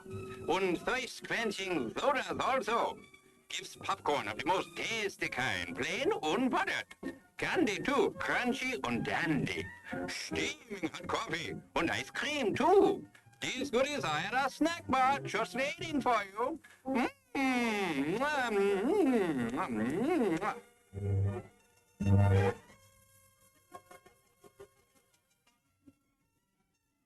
Private messenger. And do you know how to do that in Facebook? I mean, in Facebook, whatever. What the hell? What the hell? What the hell? At least Facebook is still around. Wow. Hundreds of years into the future. Why mess with a good thing, Go ahead right? and clip that one, guys. And you send that one to me later too. Thanks a lot. As everyone knows, rainbows usually have a treasure at the end. Let's follow this one and see if we can find the pot of gold. Oh, there, and I suppose you've come to claim me treasure. Well, we'd like to see the gold first. Ethan is better than gold, and hear me, lad. No, just look here now.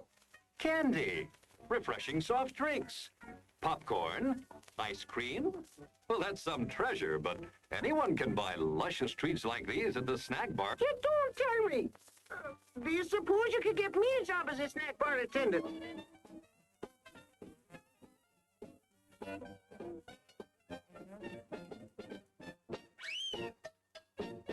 Brass knuckles he's wearing, and the creature just.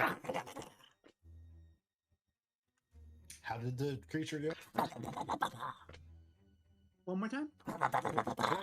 What? One more time? No, that was it.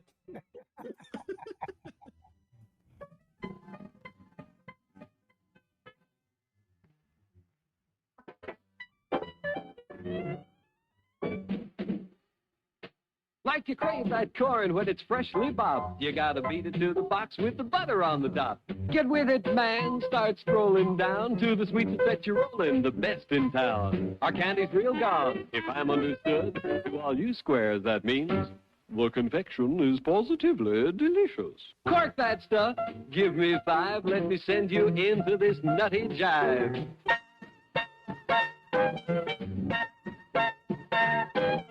Go, man, go!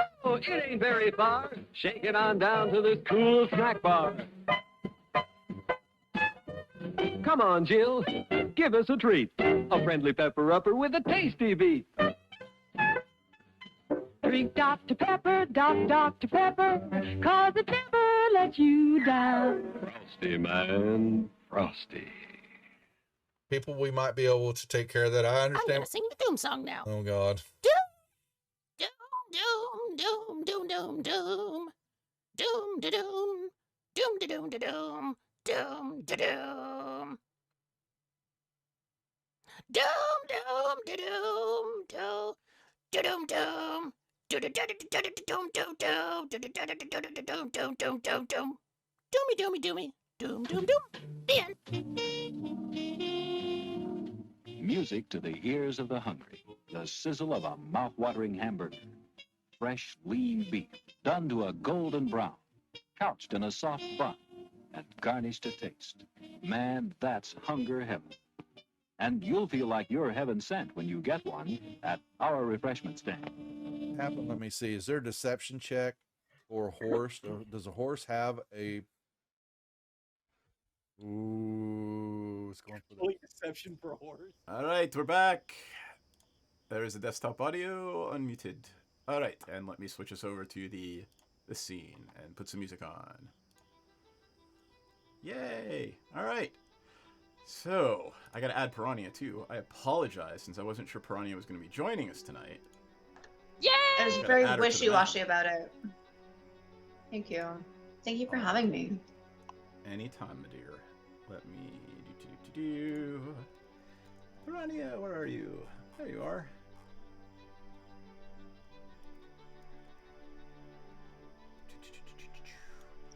I'm eating yogurt. There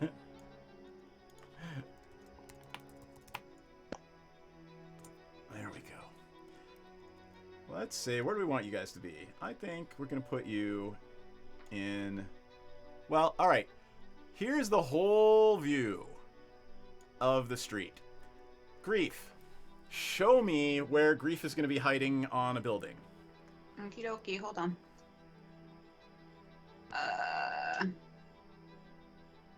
Okay, so does that run, that's east to west? It's east-west, correct. And where are the buildings that... So these we two know are buildings the across from each businesses? other are going to be the first two, and then he's going to continue on to the west, from what you know. Okay. So he's continuing on to the west. Yeah, I just have these. I just have these people here for now because I wanted them on the map. So would he go along the street and then kind of make that little right-hand turn going down and then continue that way? I will draw it on the map for you. So he's gonna move this way down the street. See that Gotcha. So I'm gonna. What are these little like? They're guard little. posts? They're sort of like little gates between. There are a couple of residential houses there, and then Okay. those gates will. Then there's a couple of residential houses, and there's another set of gates after that, but it won't matter for the purposes of this. So you're going to be on top of a little like 20-foot tall guard tower there. Yeah. So I'll be right here. All right. Kind of, so I Then- can have like a view of him walking down the street and then visiting the last two businesses. All right. Then I'm assuming our intrepid adventurers will be in the shadow of the tower here. Does that make sense? Yes. Yes. Okay. All right. So you go and have your Nana Toppins donuts and your carbohydrate dinner. And I have my bourbon dinner. And you make your way back maybe 15 or 20 minutes before dusk and set yourself up here in the alleyway with Grief. Grief, what have you changed into and how did you get up there? I changed into a little pink cat. So I climbed on up. I'm assuming I would be able to as a cat. Cats are pretty nimble. How are you, never mind, I'll ask later. So, after about 15 or 20 minutes, sunset falls, the streets, foot traffic is slowed down to a crawl, there doesn't appear to be many people on the streets. The sun is setting, the shopkeepers are closing up shop, and around from the corner down here comes a half-elf riding a sleek steed, followed by several guardsmen on foot. And he rides up to here, the guards come around, and he makes his way into the first business there on the north. The, what was it? The past? Speaking of the past. Yes. And he walks into the shop. His horse is here on the street. I'm gonna keep going unless anybody wants to do anything. Wait. Hold up just a second, please. I would like to cast Hunter's Mark. Okay. You choose a creature you can see within range and mystically mark it as your quarry until the spell ends. You deal it in... Well, I'm not gonna... I want to cast it on the horse. I'm not gonna attack the horse, so that doesn't matter. Okay. I have an advantage on... You are within range, Sorry. absolutely. I just did your range test. Yeah. Okay. So it's up to an hour, and basically, wait. Oh wait. Sorry, I thought it was a tracking spell. That just means I get to attack it. It does. Yeah. Do you want to go ahead and click on it and read it out loud? I've been reading it. I just don't see it. Usually, you know, like the location of the target, quarry. you put the mark on. Yeah. Okay. Well, perfect. Then yeah, that's what I'm doing. I'm casting that. Cool. All right. You cast Hunter's Mark on this elf. And I'm pulling up your character here. Hunter's Mark spells. Right. You choose a creature you see within range and mystically mark it as your quarry. Until the spell ends, you deal an extra 1d6 damage to it whenever you hit it, and you have advantage on any wisdom or survival check to find it. So if you're tracking it, you have advantage. If the target drops to 0 hit points before the spell ends, you can use a bonus action to mark a different creature. But the cool thing is, for the next hour, you know where this elf is going to be. Okay. Well, I tried to cast it on D&D Beyond, and I accidentally rolled damage, which I did not want to do damage to this horse. It's I clicked cast, it didn't do a damn thing, so I'm just going to assume one of my slots. Yeah, I just marked one of my slots as You got it. Got it. Okay. Cool. Okay. Alrighty then. You have When- cast a spell. When the elf came around the corner, do I see anything magical?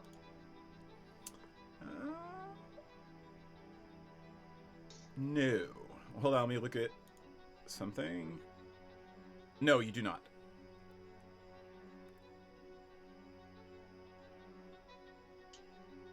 Once he goes into the second store, Does anyone else want to do anything before he goes in or comes out of the first store? So he just went into the store and he came back out. He hasn't come back out yet. I'm just giving you guys an opportunity to do stuff before he does anything. I mean, I'm gonna wait.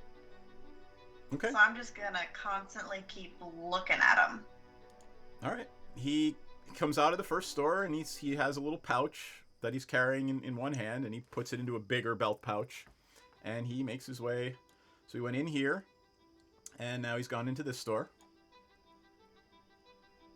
Once he goes into that store, I'm gonna hop down from the tower to where the rest of the party is. Sure, you can control your characters. Do what you want.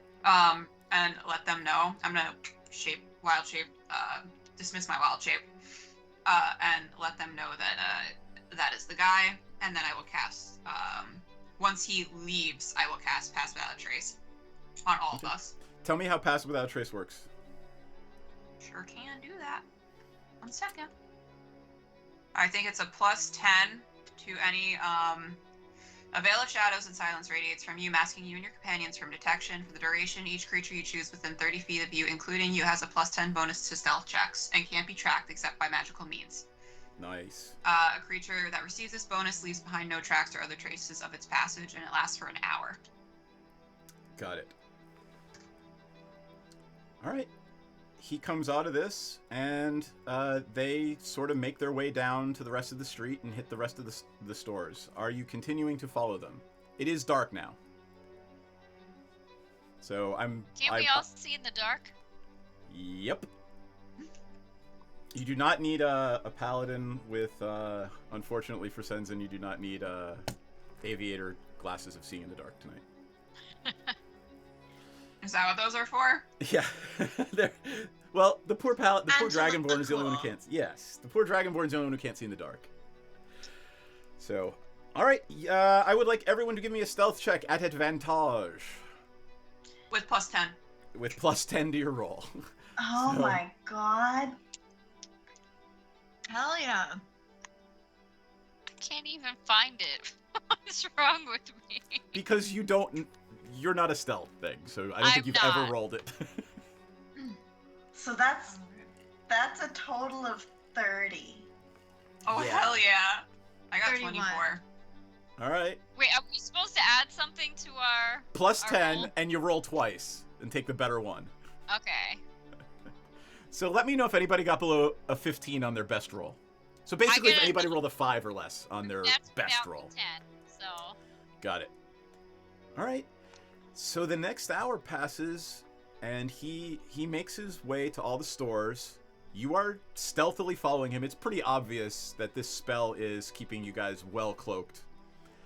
And after he's done with looks like the 7th store, the group starts to make his way to the west and to the sea wall. You make your way through the district, and you're approaching the city gates. As you approach the city gates, the guards sort of peel off, and he continues out of the city on his horse. What are you doing? We follow after him. Follow him. Okay. The gates have not closed for the evening yet. He makes a turn to the south. He is following a strip of beach along a very tall cliff now. So the city is above you. He's on the beach below the cliff, and his horse is starting to canter, and it's picking up speed. I don't think we can keep up with this horse.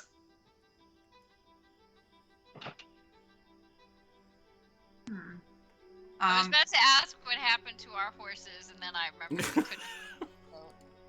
And it was a big crisis. I don't think you're going to do combat, so I'm going to switch back to the RP scene. You actually managed to not get in fight with him, which is good. Maybe.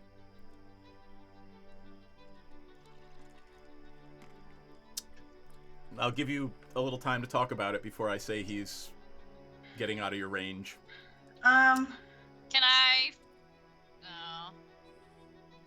I had an idea, but I would have to touch the horse, and it would have to be a willing horse, and I can't tell that this horse is actually willing, and I don't want to coerce it. So. Could I follow him if I was flying? I don't know how long I can fly. Look and see. Click on fly and see what it says. Duration. You can fucking fly? You don't know that yet. I don't think she's cast it yet. Alright. Holy damn. Where did it go? Are we? There it is. Are we in the water or like by the water? Yeah. It doesn't. Oh, it's only for 10 minutes. What's a horse's movement speed? At a canter. Let's find out. I'll look in the horse.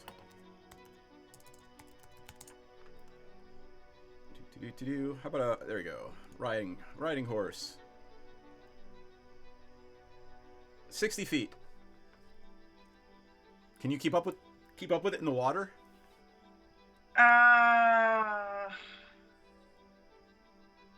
No, I think in the water my movement speed's only 40. Hey, are there any horses we could borrow? There's somebody who could be a horse. Oh, hey! Yeah, but I can't carry like everyone with me.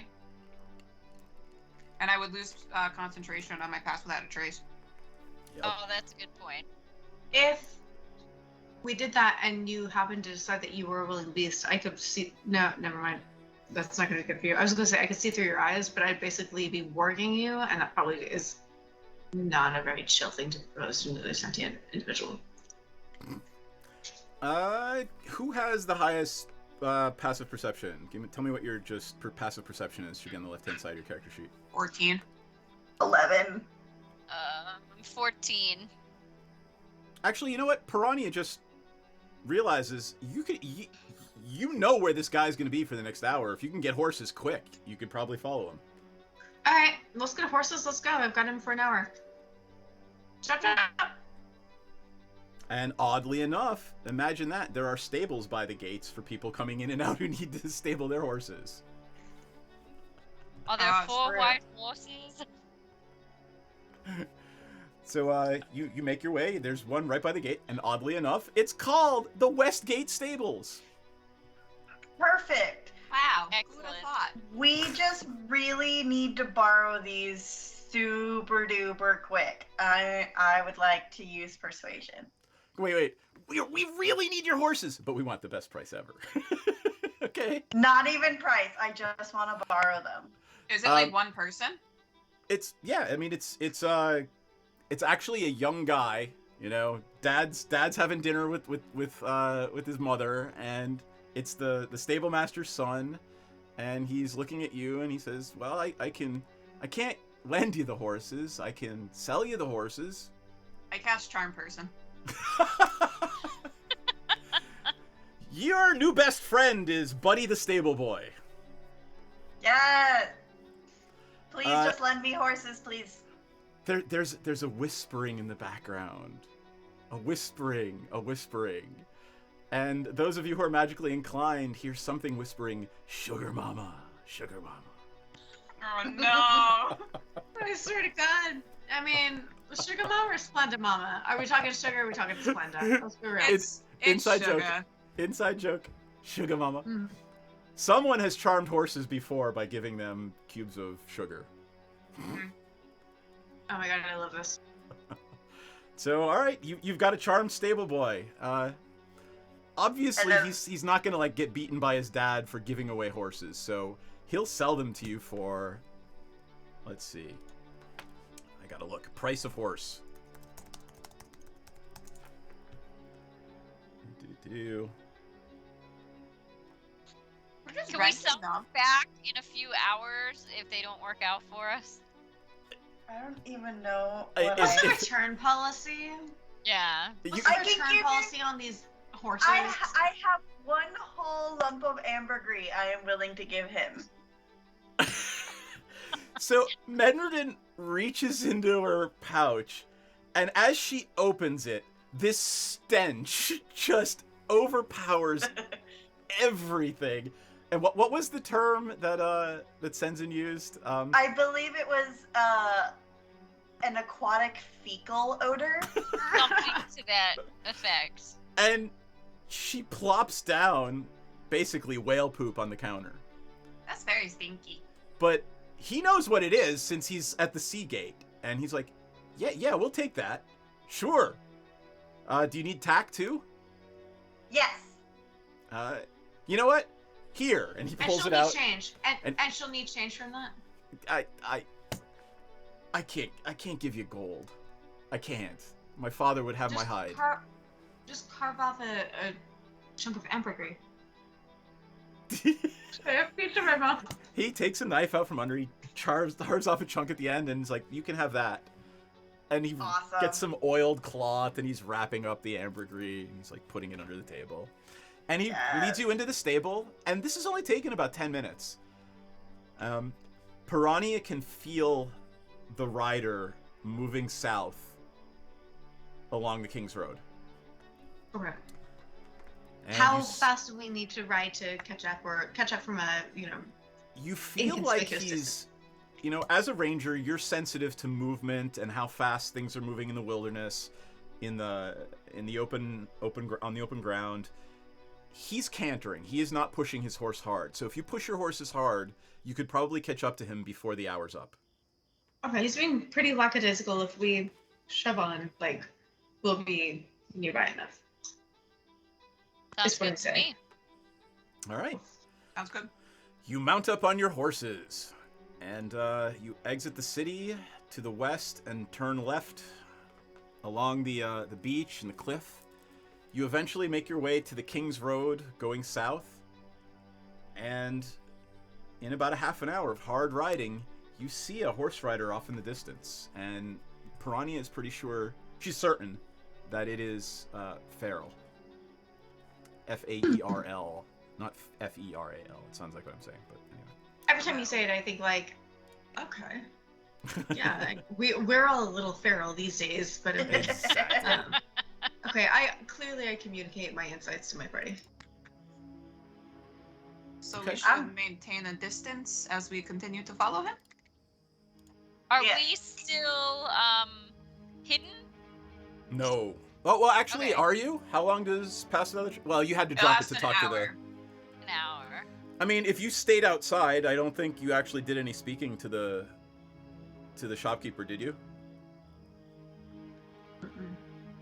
Is he alone? How big is his party? There are 4 of you. Oh, it's just him. Yeah. It's just him. He's a lone rider. Him? Yep. With all of that loot? Okay, he's either packing something that I'm afraid of not in retrospect, ahead of time, or he's an idiot, or he's very cocky. Give me an insight check.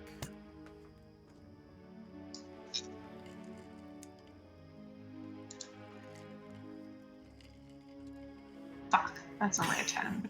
Is there any chance that I'm rolling an advantage? Was there anything look, at a 10. 10 is base level. You know what?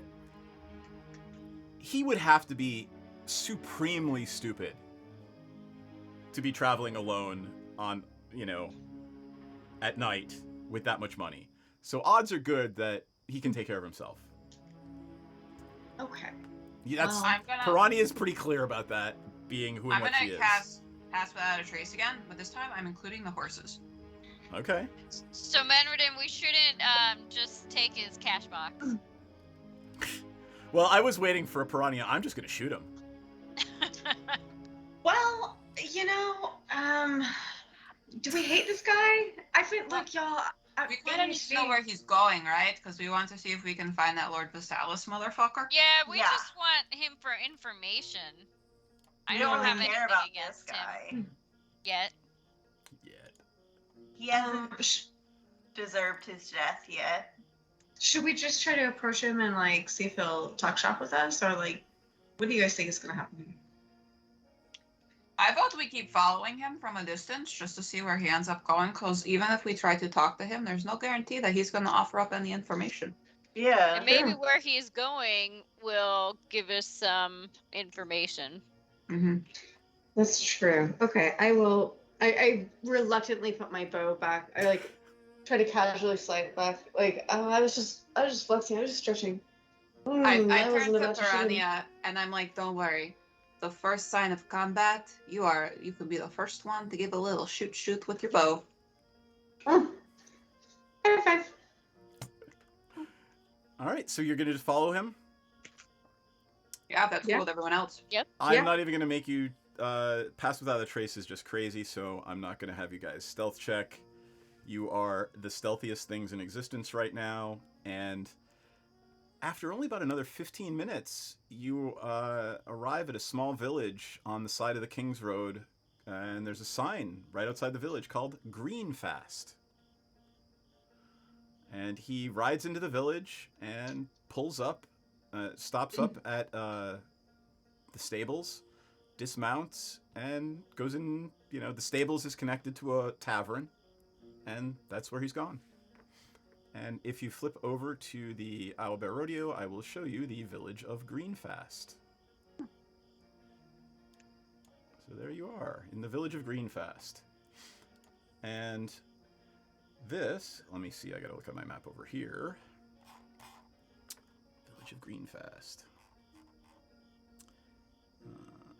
G1, G2, G2. This is the stable and a tavern called the Bubbling Cauldron. So let's say you guys have followed him in.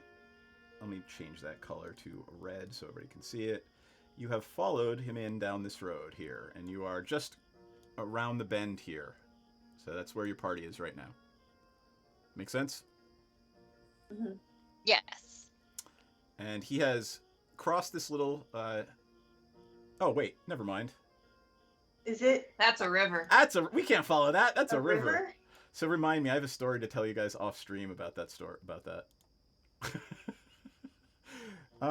Let's say you have come in from the north. Then you've come in this way. I'm trying to figure out what's on cliffs, what's a river. Yeah, it's not very well drawn. So there's just a bunch of houses. There's no huge cliffs. Like that's the over here. This stuff is maybe 5 or 10 feet tall. Not even 5 feet. And he has come into town, crossed this little bridge, and gone into the Bubbling Cauldron. What is it called? Okay. The Bulging Cauldron. Bulging Cauldron. The Bulging Cauldron. Oh, I don't like that. That sounds like botulism. Yeah, Oh my God. You shouldn't eat anything that's bulging. When I have the name of something, I'm so happy with myself that I'm like, I don't have to make it up on the spot. And then you guys are like, no, that's awful. I'm sorry, Seth, but bulging, like, Seth, you work with enough folks like me to know that the word bulging has a little bit of weight behind it. It's the limey ricket. There you go. So we went from botulism Like to rickets. Rickets, I know, right? Like It's rickettsia. All right, fuck all y'all. It's the cauldron. What are you doing at the cauldron? Apparently catching all sorts of nasty bacteria. Don't eat the food. That's what I'm learning. Oh my God. We're gonna get Marsa. Squirrel. Sorry, what? I thought, well, shit. How do we want to play this? He hasn't seen us, right? He's never No, been with you us, guys, like there is this shroud of night around you. No one is gonna see you right now. Ooh. How much time do we have left in it? Ask Grief. I don't know. It was an hour, so. So you half-hour hard riding, 15 minutes following them. You've got about 15 minutes left. So whatever you want to do, you can do right now until Grief decides affirmatively to drop the shroud. Are there any windows? Yeah, there's plenty. I mean, it's probably about 50 by 50 on each side. So it's part of it's the stables and part of it's a little inn tavern. Can we go to the section where there's the inn tavern area and kind of try to peer into the window just to see where he is in the tavern, if he's meeting with anyone? Sure. Where are you? Tell me exactly how you're doing it. Explain to me who's doing it and how. I guess you could all do it, right? And you could even do it on your horses because of that stupid spell. Yeah, I mean, we could put the horses up in the stable at this point. All right, right. We don't really need the horses anymore. Yeah. Well, I mean, there's a stable person, so you'd have to probably drop the spell to do that, right? Well, or you could just I leave say them we standing just out stay front. on the horses for now. I mean, we could just give, like, they're kind of like, the horses are sneaky too, so, you know what? The horses are fine. They could Okay. they'll hang out. So I'm just picturing you all as ring wraiths now, just riding up to the front door of the little tavern and just looking in. And you do. You see that Farrell is there, and he's just sitting at the bar having what looks to be a late dinner. What do my fish eyes see? Your fish eyes, let's see, if anything. Nothing. You just see what looks to be a common room in a pub with some locals having dinner. There is a halfling behind the counter. He is an elderly halfling gentleman, and he's serving ale and what looks to be some sort of seafood stew. Can we wait for like 10 minutes to see if anyone comes to meet him, and then if not, I can drop the spell, and then we can go in and kind of sit and assess the situation from inside? Sure. You ride out the rest of the spell, and he's just sitting in the common room until the spell is about to end. Unless there's anything you want to do. I am a performer. I am a people person. I know how to read body language. Sure. Does he look like he's waiting for somebody, or does he look like he's just doing his own thing, about to go to bed? This would be yet another insight check. Sorry for all your perception people. How do I suck at both insight and perception? I have no idea, because you threw it all at now. 17. Okay. He does not have the air of someone who is waiting on a meeting. He has the air of someone who's very comfortable and in the middle of a routine. That's sort of what you glean from your insight. Like, this seems to be just sort of his daily routine. Veronica, maybe you should go talk to him. Give him some jerky. Oh, that's right. He hasn't seen you guys yet. Yeah, that has been my inclination this whole time.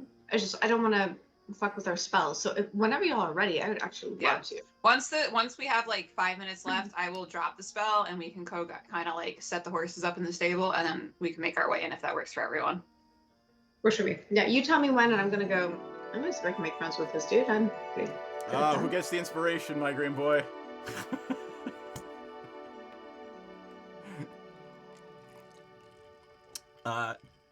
We'll find that out in a second. Piranha and the rest of the party make their way up to the door, and you open the door. It is the common room of a very cheerful tavern. It's got a warm, homey feel, and it's filled with locals and your half-elven friend at the bar. I'm going to go sidle up. I will go find. Is there an empty table? No. It's there's a lot of. This is the only bar in town, so there's 5 or 6 seats at the bar and no empty tables. Is there an empty seat at the bar? 5 or 6 empty seats. Are they Farrell's close the to only him, one standing or? there. Oh, okay. Oh, and hold on. My green boy asked who has no inspiration. Grief, you have 1. Just everybody get that 1 to begin with. I think we spent all of ours and haven't gotten any back. Yeah. So you're gonna have to choose between Shazara and Piranha. So there you go, my green boy. We'll see in a minute. But that said, you sidle up to the bar, and Farrell just looks at you and shrugs and goes back to eating. And the halfling comes up to you and says, "Ah, how are you? My name's Fargo. You can call me Old Fargo. My son's Little Fargo. Oh. Not younger Fargo? Nah, No, Little same Fargo. thing. He's a little bit of a thing. Where's he at? He looks down at the end of the bar at Farrell, and he's, damn sycophants. He's gone off doing whatever Vialis does with his sycophants. Yeah. Yeah. Sorry to hear that. Anyway, what can I get you? What's good? Well, I mean, we got bread, cheese, some local fruits. I got a good stew. Brew the ale myself. Yourself? No. Really? No. Yeah.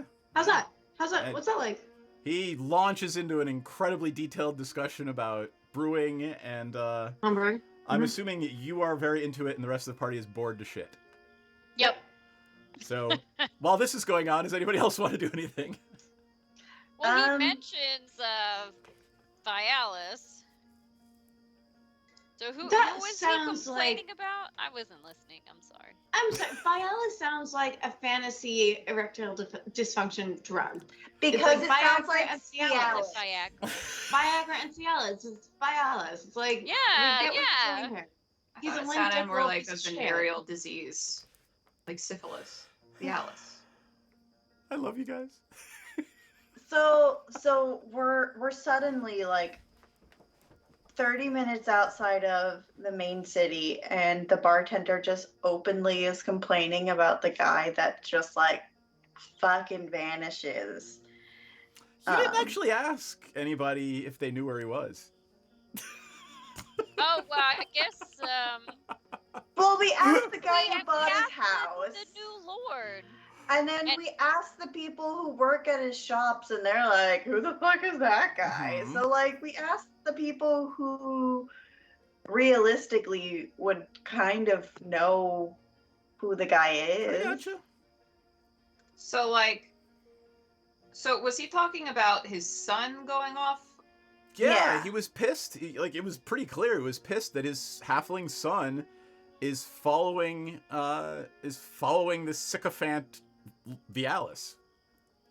So, who is this guy that your son is following? He's this crazy old coot moved here a couple of years ago. To this village? Everybody give me a perception check. Perception or insight? Perception. And Dirty Piranha 20. got the Oh inspiration my for making the eating joke. I am rolling Also like a dirty crap 20. today. All right. Anyone who rolled over an 18. That's at least two Not of you, even right? close. Yeah, I'm doing great tonight, actually. All right. So anyone who rolled over an 18 sees Farrell sort of get up from the table and start to make his way towards the door as you guys are having this conversation. And there's drink and food left in front of him. Do you know where he lives? I nudge, like, while we're talking, I'm kind of like, so I do the thing on Trixie that I Clover B do on my dog Wally, where I do like a triple tap in quick succession, which means like get up and go. And hopefully Trixie knows that means like follow that dude. Is the door open or closed? I mean, it's a tavern door, so it opens and closes when people want to come in and out. Is there a lock on it? Sure. Hold up. Can I lock it? You can. So, all right. I'm going to go around the Hold up. table. No. Give me 2 seconds. You got it. I cast Beast Sense on Trixie. Okay. And she does exactly what Menodin just. Are you sure you want to do that? No, I'm not. JK, no, I don't. I'm not gonna do it. I'm like, I just Piranha got, drops senseless to the ground. No, that's crazy. What? Yeah, you can wreck on that. What are you talking about? No, that was my friend. My friend took my phone and was saying that to me. All right. So let me go around the table. I know what Menredin is doing. Is Piranha doing anything? minding her fucking business at this point. How about Shazara? I'm gonna press to digitize the lock. So you're gonna try to slide the bolt in the lock. Yeah, just to slow him down. And is Grief doing anything? I would like to ask the bartender where this Vialis guy lives. All right. So let me go around, and all of this is happening at the same time. Okay, so we'll have to deal with it all. Ella, is Piranha okay with Trixie doing what Menredin has indicated? Yes, absolutely. Okay. Shazara, you just sort of twiddle your fingers at the door, and the bolt slides home. And Grief, as you're asking the question, you can tell that old Fargo doesn't want to say much about it because his body language is pretty clearly he's kind of scared of Farrell.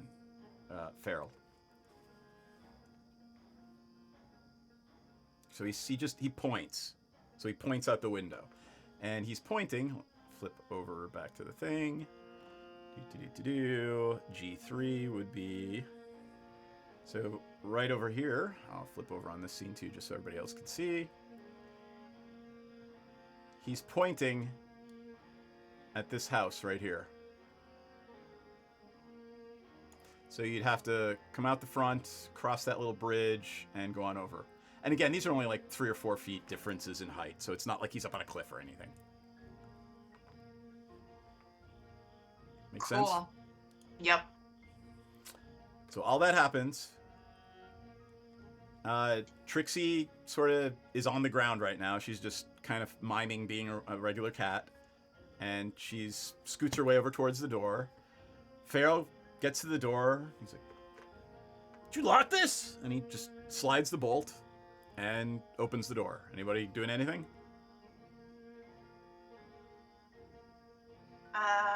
I'm not. Okay. Well, has he left yet? He is walking out the door right now. Okay. I'm gonna wait till he leaves then.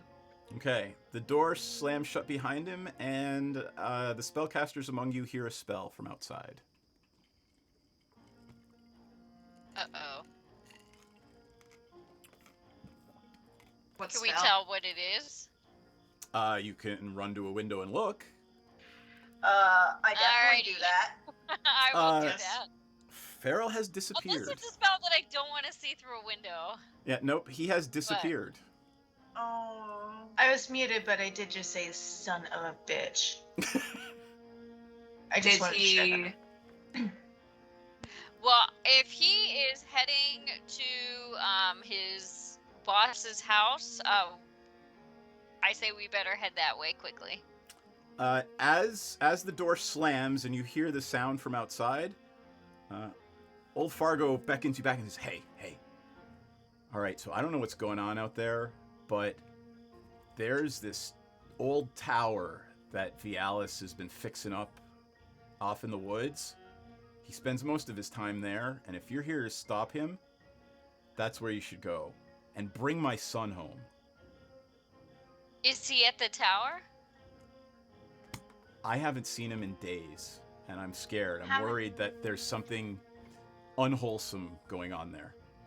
Can he point us in the direction of the tower? We will do everything we can to bring your son back if he's there. He gives you perfect directions that it's only about a half mile off into the woods.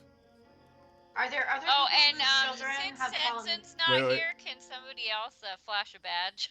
One at a time? Okay, I got that. Piranha? Are there other people in town whose children have fallen victim in the same way? I believe so. I believe the mayor's daughter is part of this. Yeah. Oh, And so we'll be like heroes Well, if we take this guy out. he looks around and he says, "There's none of them in here now, but a lot of the villagers have fallen sway too, so be careful." Yep, I say, don't worry, and I hold up the ghost book and an upside down badge. It's like, we're here to help. That's right. That's right. Thanks for covering the badge. All right. I'm assuming at this point you guys are going to make your way to the tower in the wilderness, yes? Yep. Yes. And hopefully there aren't a bunch of villagers who are going to follow us. I also would like to point out that the badge, it does say the town name, but she definitely like painted over it with Eric. Perfect. Aww. That's very sweet.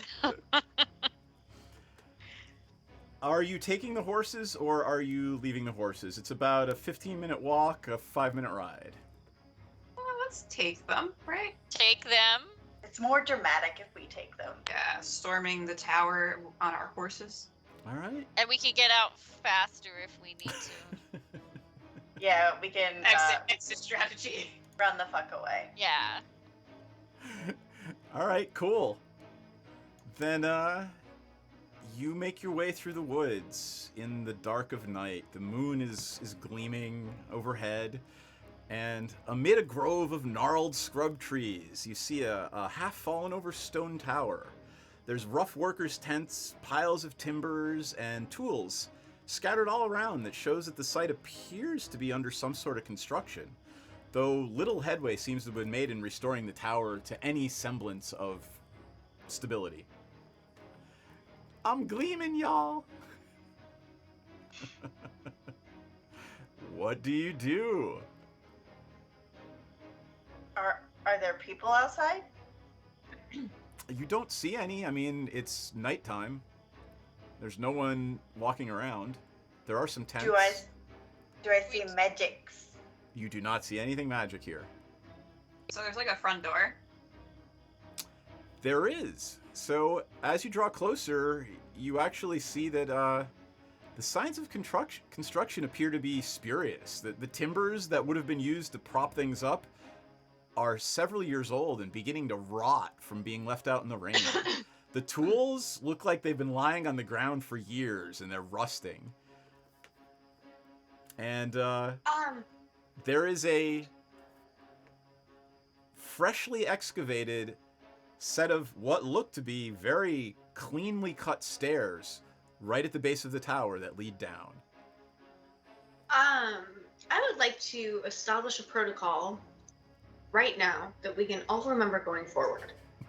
Because I'm very stealthy, and I have Trixie here, and Trixie, we all know and love her. I'd like to stealthily take my time and go ahead of the rest of the party. Okay. But if, for some reason, I cannot come back and give a report, I will send Trixie, and she will give a signal either I am dead, incapacitated, or otherwise just not able to extract myself, and she will communicate with you. Okay, I said 1 meow, 2 meows, 3 meows. Sure. Works for me. All right. Wait. Go ahead. 1 meow I'm gonna is. flip over. Go ahead. We're gonna go. 1 meow is, oh, she just says it's crazy. She just can't get out of the closet because there's a bunch of sitcom shit happening. 2 meows is, I literally physically cannot extract myself, and it's probably dangerous. 3 meows is calls sense and last rites. That's where we're at. Got it. So, just wanted to establish that ahead of time and suggest or offer to stealth ahead, or whatever. Cool. All right, let me pull up. Excellent. All right, and you are walking forward and going to stealthily try to make your way down the stairs? If the party agrees. I'm good with it. I'm fine with that. So should we maintain like a distance behind you? Kind of let you scout up ahead, but not get too far, just in case you run into trouble. Give me X minutes Seth, you tell me the amount of time that I should actually like. I know that there's turns and stuff. Like, how long should I actually? I'm gonna lean Sure. on you for this one. All right. What I would like you to do is give me a stealth check. Well, that's only a 12. Wait, what's our terrain? You are in. I'd say this is forest. That's one of my favorite, right? It is one of your favorite terrains. So that's 22. All right. You think you are being incredibly stealthy, and you sneak up to the stairs. You sort of meld yourself against the wall, and in the shadows, you start to make your way down the stairs. Okay. And they descend about 30 feet. And I'm gonna actually They descend. The stairs descends? descend. Yep. I need Oh to God. Okay. put Piranha on this map. And name Piranha. And let's say you stop right around there, and I will describe the room to you. Okay. Stairs descend about 30 feet before opening into a chamber of worked stone. 2 braziers flank the entrance, burning with an unnatural aquamarine light. Pillars stand in 2 rows, carved with visages of otherworldly, demonic creatures. A fountain flows quietly at the far end of the room in front of a double door. Another door stands along the west wall. Opposite that appears to be a collapsed tunnel. How the collapsed And- tunnel. Well, hold on. You are actually stealthy enough. There are some nasty things in here. Thank God. There are some crazy looking, what look to be 5 foot wide brains with tentacles hanging from underneath them. Wow. 2 of those and 4 people in cultist looking robes. And they are the cultists are gathered around the fountain at the bottom of the room. And these 2 things are just sort of floating around in front. And I think I put it in here. I did. This is what they look like. Wow. Ugh. I don't like that. I don't love it. You are apparent. Right now, it looks like you are unseen. Is there anything you would like to do? I'm gonna get the fuck out of Dodge before they notice me. That sounds like a plan. I'm gonna go back and convey everything I just saw to my party. Could you see any of the faces of the cultists? I've told you exactly what I know. Could she see any of the faces of the cultists? She could not. Nope. Okay. They were gathered around the fountain at the bottom of the room. Oh, right. So their backs would have been to her. Yep. So we should go and take the element of surprise and get the jump on them. Yes. Tell me what you're gonna do. So can Really we? very intimidating. Can we sneak back in, like all of us, and try to take them by surprise and attack them? You could, sure. Can any of you roll something? Can any of them roll something that, as I describe, in effervescent detail, what these creatures look like? Can anyone see if they can roll to see if that strikes a chord with them? I Oh. can do it. Piranha, you can roll survival, but it's gonna be arcane for everybody else. All right, I'll do. Oops. What am I doing? That's a dirty 20. 15. 18. All right. You have heard tell of these awful, awful things. They're called Grell. And I gotta open that in another tab, and I will see what I can read to you about them. Let's see. I'm gonna open link a new tab. Yada yada yada. All right. They resemble bulbous floating brains with wide, sharp beaks. They're rumored to have 10 tentacles that are made of hundreds of ring-shaped muscles sheathed in tough, fibrous hide. Sharp barbs line the tips of each tentacle. And By all accounts, they're venomous. They have no eyes, and they float by means of a kind of levitation. That's what you remember about them. Do they speak spells? You're not aware of that. They are magical creatures by their very nature, so they may have some sort of innate magical abilities, but they do not cast spells as you would understand that.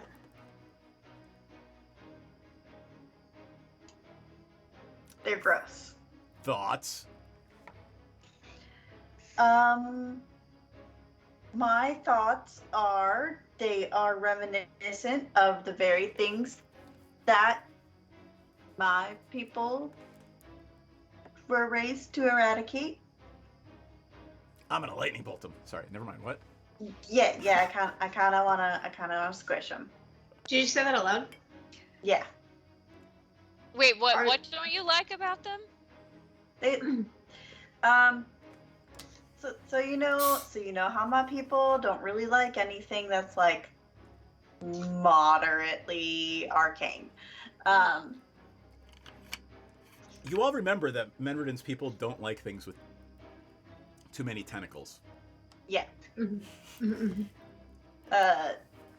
This would be one of those things. And like, they're not nice like Eric. You gonna get in there and just slash and smash? Yeah, pretty much. Alright. Done. So Got you. I have like an AoE spell that I could use to kind of try to knock them prone. And it could probably get all of them. Yeah. Maybe. Yeah. Choice. Bitchin'.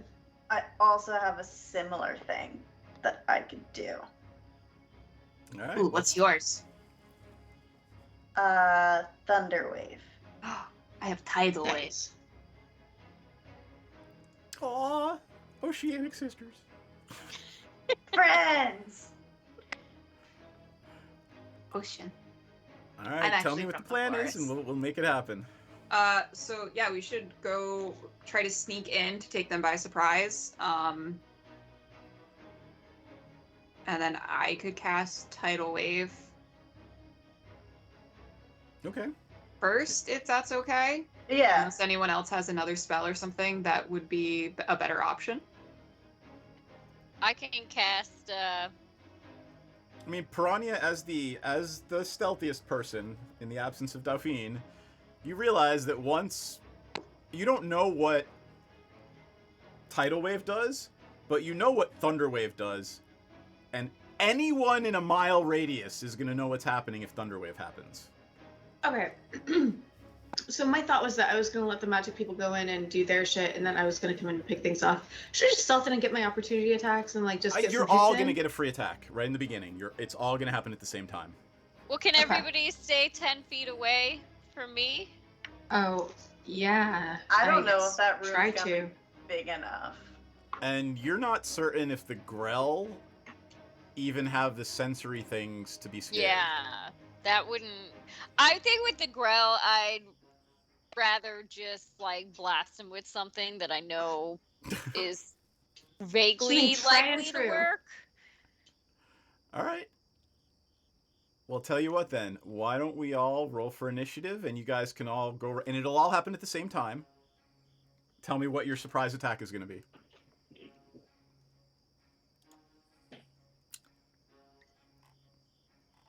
Oh, I'm sorry, I'm still clicking around. Piranha's got a 14 for initiative. Grief's I got... also have a 14.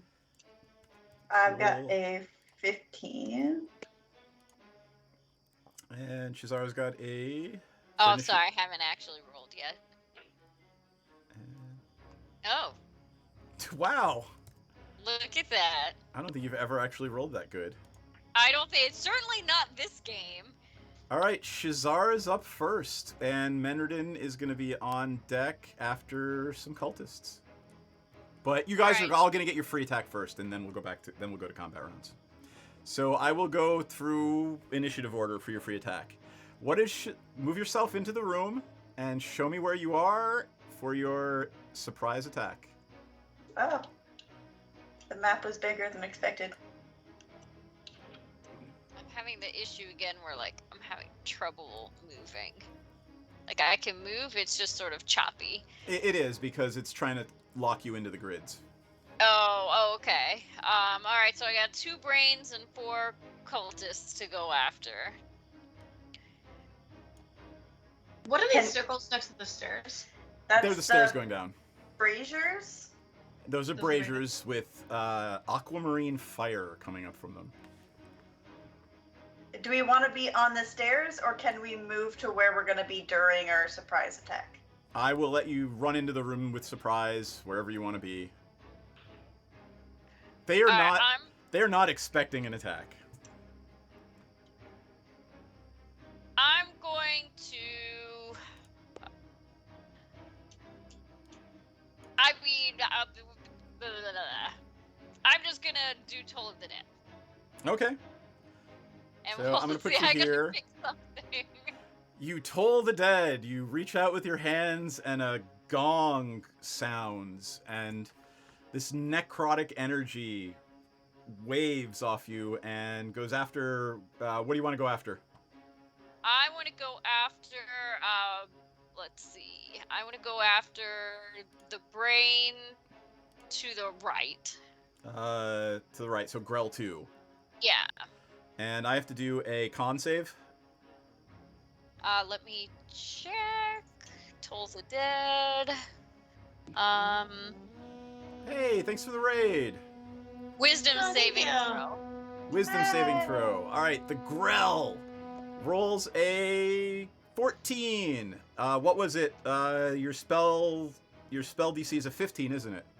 I believe so. I'm trying to find it. 16. All right, so it fails, and on a failure, it takes full damage. I believe so. Let's see. Spells damage increases by 1 die when you reach 5th level.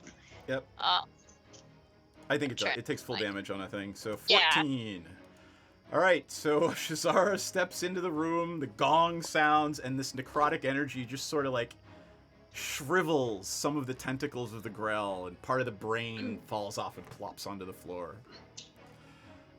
All right, what is Menredin doing for her free surprise action? Menredin is actually going to do a 1-2 punch with Grief, so she is waiting for Grief's spell to go off first. Okay, hold your action. Grief is next. Okay, I am going to kind of step forward and I will cast Thunder Wave. So I just not Thunder Wave, Tidal Wave. Okay. Got my waves confused. Tell me what happens. Explain it. So from my little component pouch, I grab a little vial of water and I kind of put it in my little palm of my hand, and then I clap it together. And then when I bring my hands up, a tidal wave forms right in front of. So it will get Grow 1, 2, Cultist 1, 2, and 4. It's not gonna get 3. Got it. So it comes crashing down on them. And they have to make a dexterity saving throw. All right. They have to make dex 15. All right. So Grell 1. That is a fail. Grell 2 is dex saving throw. That is a fail. And Cultist 1, 2, and 4. Yes. Alright. There's Cultist 2. Wait, no. There it is. Dex. 16. Saves. So, alright, Cultist 1 saves. Cultist 2. Saves. And 4. Cultist 4 fails. What happens on a failure? So Grell 1, 2, and Cultist 4 will take 20 points of damage. Ouch. They'll take bludgeoning damage. Cultist 1 and 2 will take half that, and those who failed will be knocked prone. Got it. All right, and then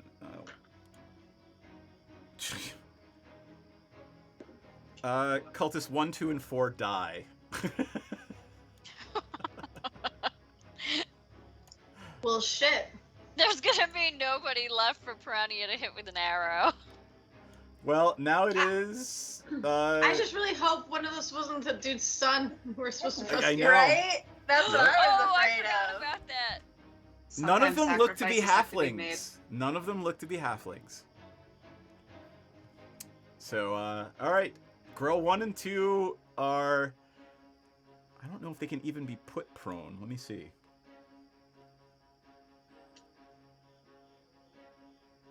They levitate. So I'm gonna say no, and I'm gonna actually, since that thing was so powerful, Cultist 3 is prone too, just for shits and giggles.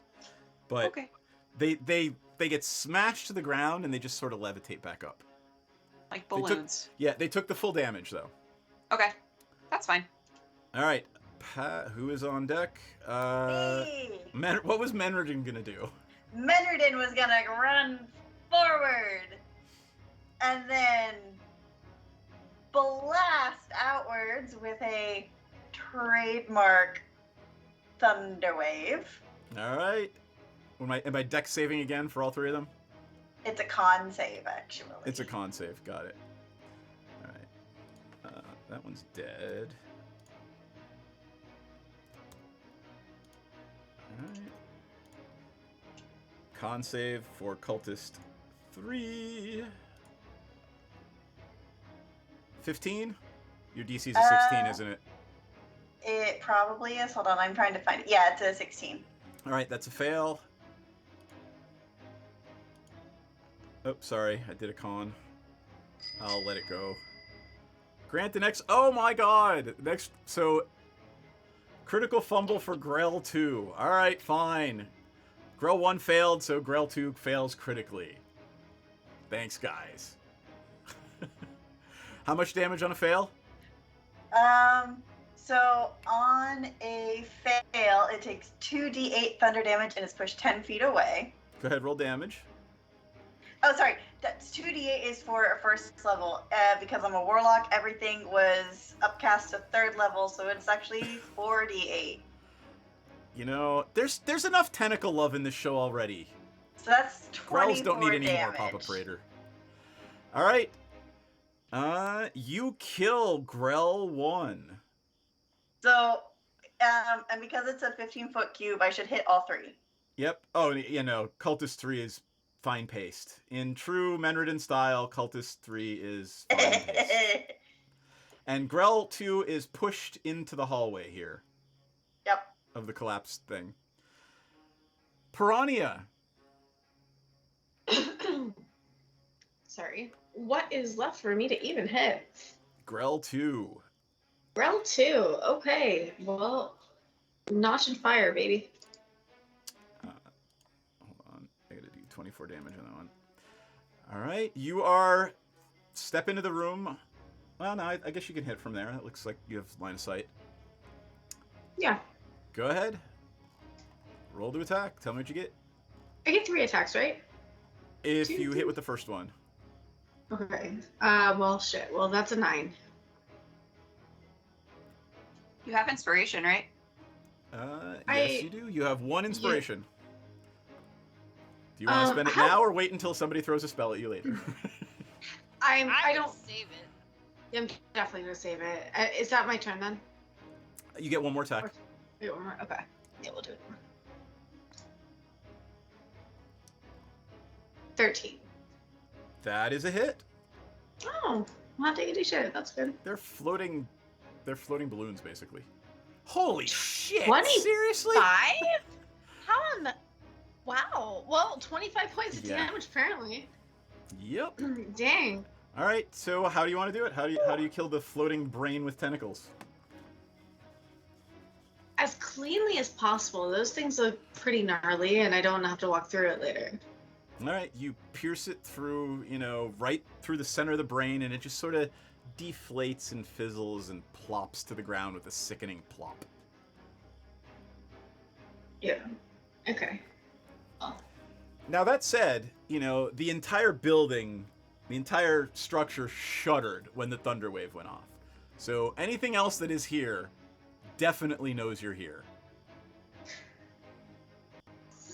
I We mean, know it's how to better make an bring entrance. them. It's better to bring them to us. We could filter them in, take them out, you know. All right, so are you moving into the theory. room?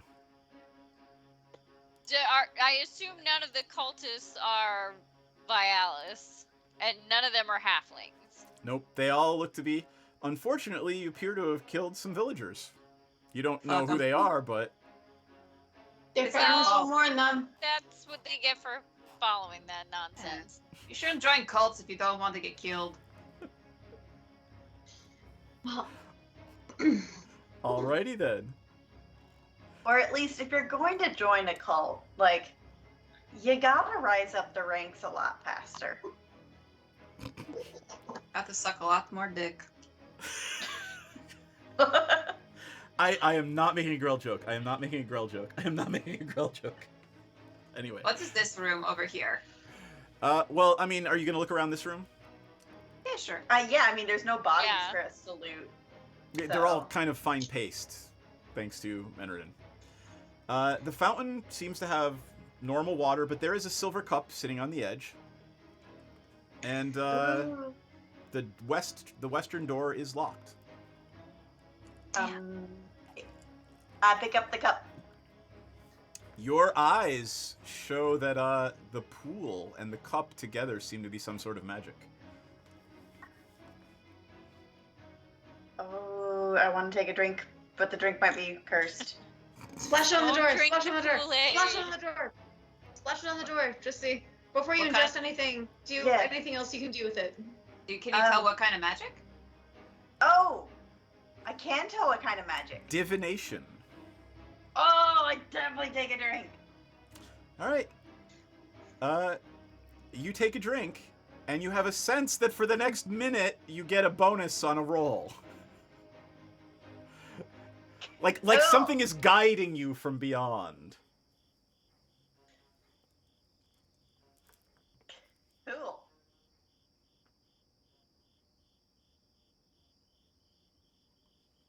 You said the room to the west is locked? The doorway to the west is yes, and the Grell is dead. Let me get it off the map. Is there anything like to the south? Like, is there any? There's a set of door double there? doors to the south. Oh, okay. Can you tell anything with your arcana and your whole magic eyes and all of that?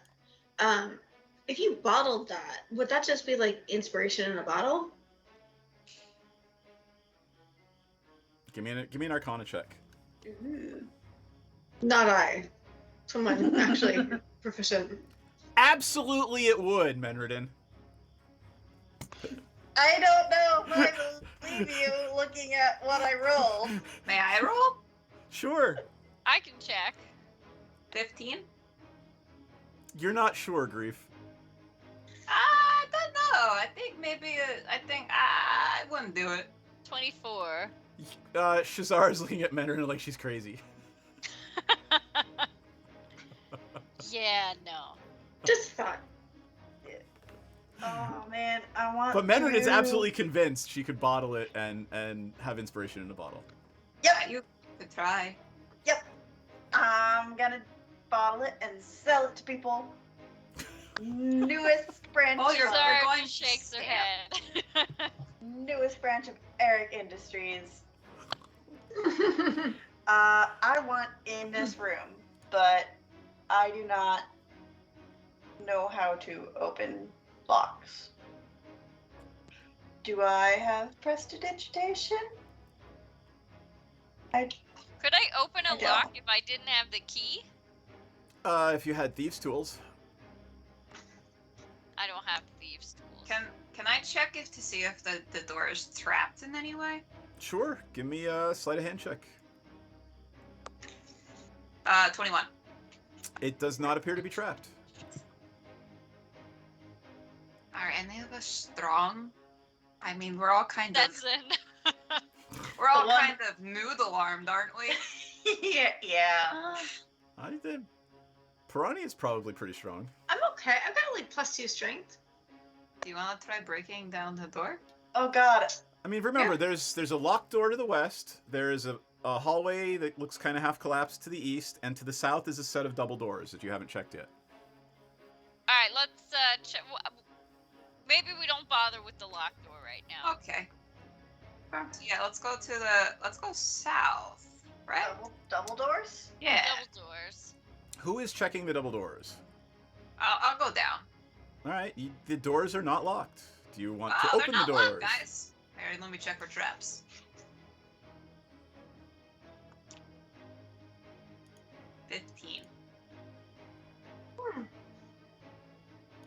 There do not appear to be any traps. Okay. I'm gonna like stand to the side and like try to like poke it open with my staff. It opens. There are there's a little passageway leading to the south. Is there anyone around? I'm stealthing in. I'm stealthily walking in. All right, I want Shazar and Grief to give me a stealth check, please, or anyone who moved in. Oh man. 21. Where's Piranha? Piranha's still back at the stairs. Okay. No, Piranha. Oh, I just moved Shazar on accident. I'm sorry, Shazar. I was like, Shazar is fucking head in here. No, sorry. Yep. about Okay, that. my stealth is like crap to begin with, and then I had to roll a 3. Yeah. I all rolled right. a 13. 21. This is not my. This is Underdark, right? This So- is not my. Grief. Menridin Go does ahead. not believe in stealth. So Grief is being stealthy, and she's watching everybody just clomp, clomp, clomp, clomp. These Shazar guys is, are like, not out professionals. of being stealthy. All right. You move in there, and books and trinkets are spread across wooden desk set in this alcove chamber. It's lit by a burning brazier. Can I go over to this desk? You may. Can I see if I can't read. I'll come with you. I can read. If there's so there. I'm dying at the idea that you're like, yeah, I'll check these papers, and you're just staring at them and like, fuck, I forgot I can't read. I can't read. It's just common. I don't know how to read common or anything. All right. Give me an investigation check. Anyone who wants to see what all these books and papers are. Yeah, I'm good at investigation. I'm just not good at. Well, I am really rolling like crap. I rolled a 3, which is very fitting. 6. Okay, so I'm Holy not shit. good. Piranha, you are convinced that these are the most important documents ever. I got the a 9. Declaration of Independence. I get the a rest of you are just kind of like, 12. yeah, no, these are random musings of some cultist people. Are there any kind of artifacts, anything other than paperwork and stuff on the desk or in the desk that would be Are of there note? Are there any books that look like the book we have? Because it's a journal. Is there any magic-y shit? Nothing that your eyes reveal. Oh, that is specific wording, Mr. DM. I'm gonna keep doing that too. There does not appear to be anything magical in this side of the room. What about Grief's question was about it? other? Any other kind of artifacts or items in or No, on this the is desk? mostly a writing desk with just some writing utensils, a quill, some ink. Are there any written materials, like something partially drafted? Those were the something somebody papers. might It's just sort of nothing major. It's shopping lists, what we need to support the cultists. I mean, you realize that there's probably about 20 people living here. That's something you can glean from that. So Although you have you're turned saying 4 of them this into is a paste. rabbit hole we need to not go down. Caw, don't go down this hole. So is there anything else in the room that is of note, like any kind of thing that would kind of indicate what these things are worshipping, at least? No, but you do see some arcane symbols hanging on the wall on the western side of the room. if you want to move over there. Yes. Over there. So there is a bronze oil lamp burning on one of the 2 tables over on that side of the room. And each of the 2 tables hold wood carving tools and strange wooden objects. What do the objects look like? A distended tongue with a torn root. They are wood carvings of tongues that have been torn out of a human mouth. That this motherfucker took out of her mouth, her only mouth, the only mouth that she has, her only human mouth. Are these dildos? No, they're No, absolutely they're not dildos. It's trauma porn for this piece of shit. Like the girl who's been trying to scream at us from a spectral realm had a tongue torn I out. would like an arcana check or a religion check. Which I was one gonna are you ask if better there's at? a specific god or demon or something that the tongue is the symbol. Hate these I people. give up on this. You guys are getting today. I'm a +0 on either of those, so okay. 14. I have an 18, and I have the guidance water. So Menredin turns to the party and says she's heard tell of a cult called it is The burnt tongue cult? Cult of the Burnt Tongue. Somebody say that up top? Oh. Yeah. But yes, that's funny. So, Cult of the Burnt Tongue.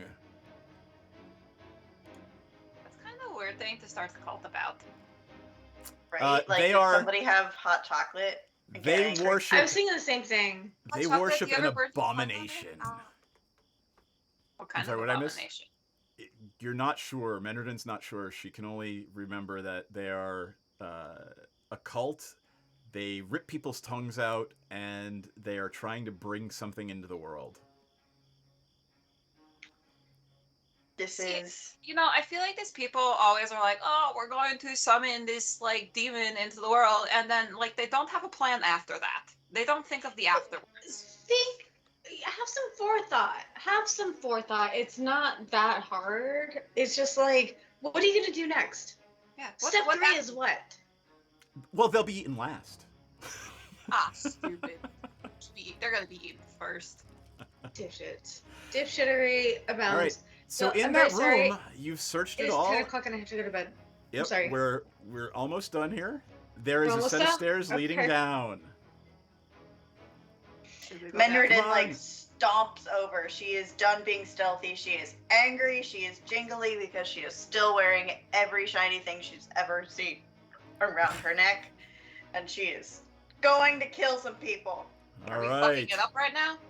Yeah. You're gonna fuck some shit up. Bear. You hear the sound of chanting coming from behind this this room. Are you moving around? I'm stealthing to the side to peek and see what I can observe. Okay. Yeah. Oh, you know what? I Want gotta. real stealth? Yep, I gotta do this and drag some things on to the map. Well, that's a fucking 9. Living room area in the middle of here. It's a study if you want to poke your head in.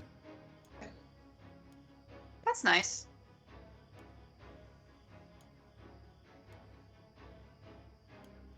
All right.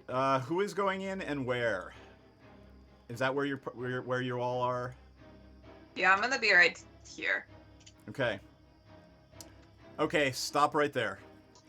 So the thunder wave clued them all in. So as soon as, give me, what did your stealth roll for Piranha? Yeah, no. All right. No, nothing. So, when That might Piranha, be. I'm gonna move you back like right on parity with Shazara. Yeah. As soon as you both come into view on the other side, shit hits the fan, and let me run a new adventure or a new encounter. Can I have an initiative roll from everyone, please?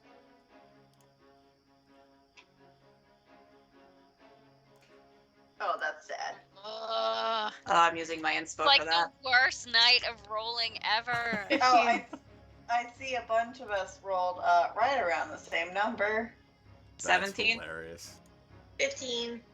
Oh, So it's me I and also don't Shazara. know why I put myself there because I don't ever want to be where I'm at the front. I know, but you did. All right. So let's see. I got an 8 for Menredin. Yeah, I think that's the lowest I've ever rolled on an initiative. I got an 8 for Shazara, and I got a 15 for Piranha. And what did I get for Grief? 17. 17. Roll. Auto roll for them. All right. So let's see. Hold on. Mage. Roll.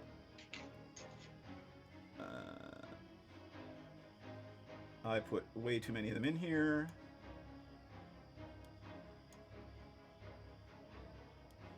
There we go. Sorry.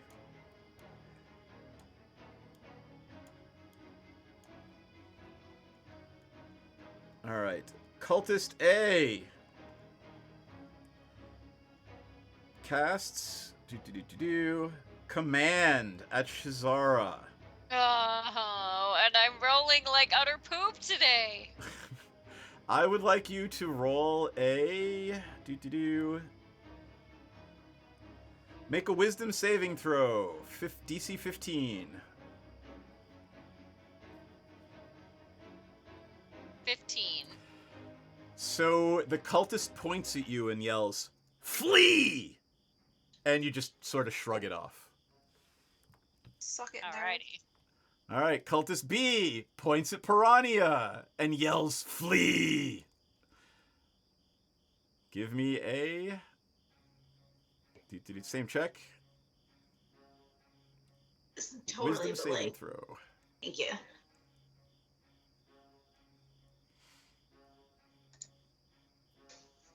Mm-hmm. 21. You kind of laugh at him when he tells you to flee. Fuck you. The Grell makes its way over here, and the tentacles sort of start flailing and whipping and try to hit you. That's pretty fucking gross. All right. It rolls 20 to hit. Does a 20 hit? Yes, the fucking 20 hits, Zach. Alright. I know. I'm being sassy over here, and I'm like being grumpy that I'm being too sad. I mean, I invited that. I asked for that. I didn't All have right. to stir the pot. I stirred it. This is what I get. It's fine. That's where I'm at. You take 5 damage. However, I need a DC 11 Constitution saving throw.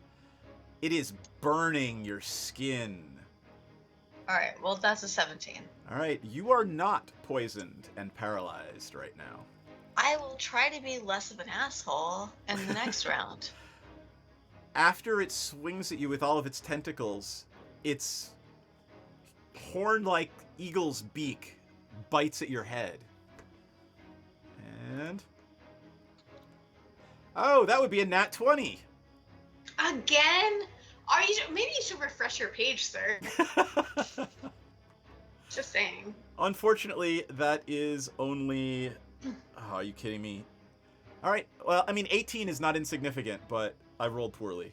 So, 18 damage. Okay. Wow. It took a chunk out of your shoulder. And... from the back of the room, a balding, aged gentleman that fits the description of Lord Vialis steps forward, waves his hands, and... oh, where are you? Oh! Can only hit one of you with it, so be happy. Alright. I will hear arguments for, he doesn't want to hit his own Grell. He's going to cast Fireball at Shazara. Oh. Alright. Give me a Dexterity saving throw against DC 16, please. Oh, 14, sorry. 23. Alright, you save. So...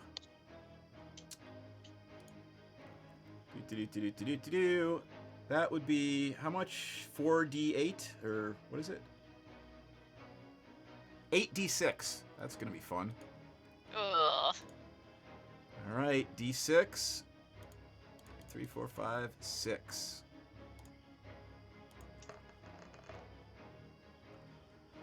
Wow. That was the worst fireball roll ever. So 15 damage if you did not make a save, 8 damage if you did. It rounds up. Grief, I'm going to need you to do the same thing because the fireball is going to go off your radius. Wait, so how much damage is it? It's half because you made your saving throw. Yeah. So 8. 8? Okay. Yep, only 8 damage. That's a 19. You made your save, so 8 damage. And that is the surprise attacks. So now we are at the top of the order. Cult Fanatic A goes first. Who actually rolled a nat 20 for... Seth, refresh your fucking page. You're not rolling that many nat 20s in a row. I will refresh my page. See, there it is. There it is. See it refreshing? There's no way. All right. Cult Fanatic A is going to move up to Shazara and try to lay his hands on you. Oh, hell no. Bad touch. Bad touch. Unacceptable. It's about to get canceled with my bow. Does a 16 hit your armor class? No. He utters this awful word. It sounds like, a tearing in the ripping in the fabric of space. And he tries to touch you, and you actually manage to dodge out of the way. Phew. Grief is up next. Piranha is on deck. I'm going to go up to Cultist 1 because he's trying to be mean to my new friend. And I'm in bear form. Oh, right. I'm sorry. Hell yeah. Shazara has not seen the transformation, and suddenly from behind her, a very large pink bear. Purple. I'm purple and bear Purple form. bear, sorry. Yeah, so I'm going to do my multi-attack. I'm going to try to bite it first. That is a natural 20. All right. That is absolutely a hit. 1d8. Okay. So that's 10. And now the bad touch came out. I can't stop singing "You and Me, Baby." So that's 16. So that's 16 on the bite. Nice. Claw will be 18 to hit. That is a hit. Ooh, that was a pretty good damage. So that's 15 slashing damage. He looks like he's holding in his guts, but he's still standing. Ah, what the bitch! And that's it. Piranha! Talking is a free action, right? Yep, you can always do a little soliloquy on your turn. Hey, good buddies. To what degree are you going to be uttering verbal spells for the remainder of all this? Is that sort of like our bread and butter right now, or pretty much? If you lost, okay, so I'm not going to cast silence, but actually, you know you could cast it on the Lord in the back, and it wouldn't hit them. Because what is silence? Yeah, it's each. Yeah, okay. So, I accidentally showed it to you. Yeah, I'm gonna cast it. So each of these squares is 5 feet, right? So it's like right here. That's fine. That's 1, 2, 3, 4. Yeah. You are exactly 30 feet from Lord VLS. Okay, and then this guy, the cultist number 2 also has to shut the fuck up. So that's 2 for. Okay, so I can. Yeah, that's within range. Okay. Yeah, I'm gonna cast silence on the Lord. Here. The Lord. I'm gonna What? give you something. Okay.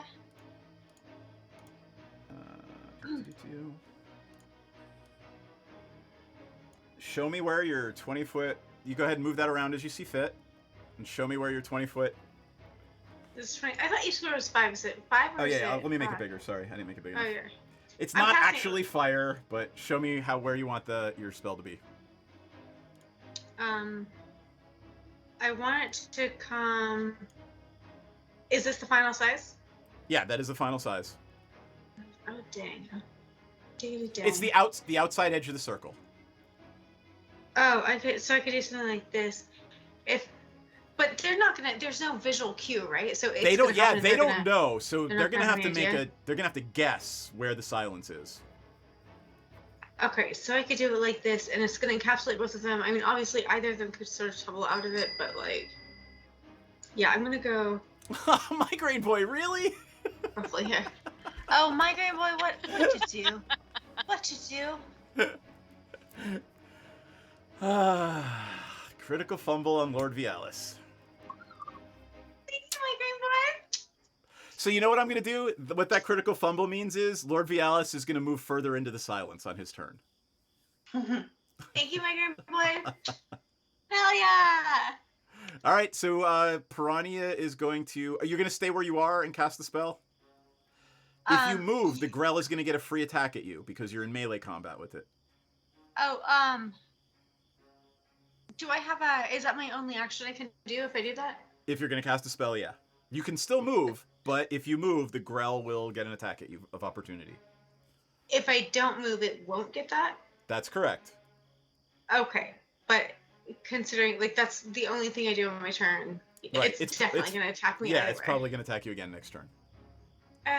Well, that sucks. But that was I probably can't- a really smart thing to do. I mean, taking out the Yeah. big-ass spellcaster is usually a good idea. Yeah, I can't shove any good berries in my mouth or anything like that, can I? No, because you've taken... if you want this time? Yeah, I'll let you... If you want to eat, like, 5 of them. Alright, I'll do that. Thank you. You're a benevolent DM.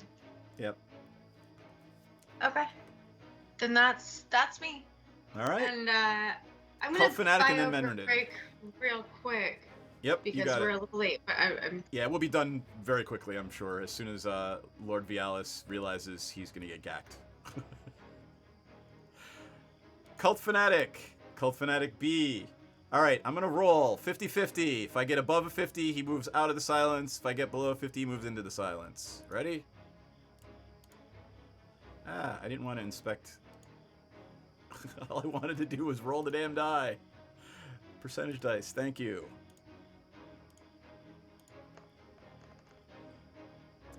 All right, 86. He moves out of the cone there.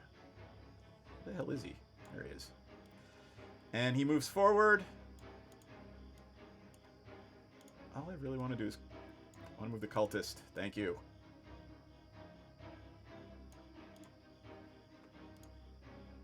All right, and he is going to cast. He can now see Menredin, and he is going to cast a spell at Menredin. Rude. Yep.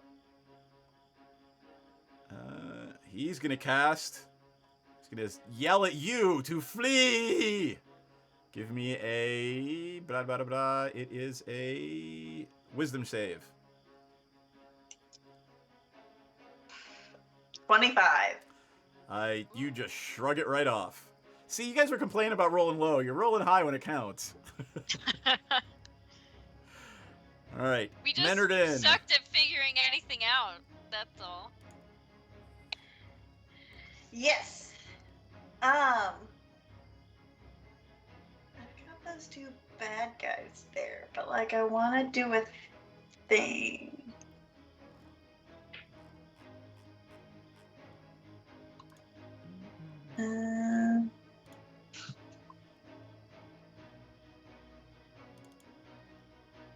Is McStinky Face here? Where? I found a better icon for this one that everyone will like better. Oh, I guessed his location better. There you go. Yeah. Yeah. Okay. So I'm gonna move and stand here. Okay. And one guess as to what I'm gonna do. Gee, I wonder who's in a straight line. Yep. There it is. You got your straight There. line. Lightning bolt. All right.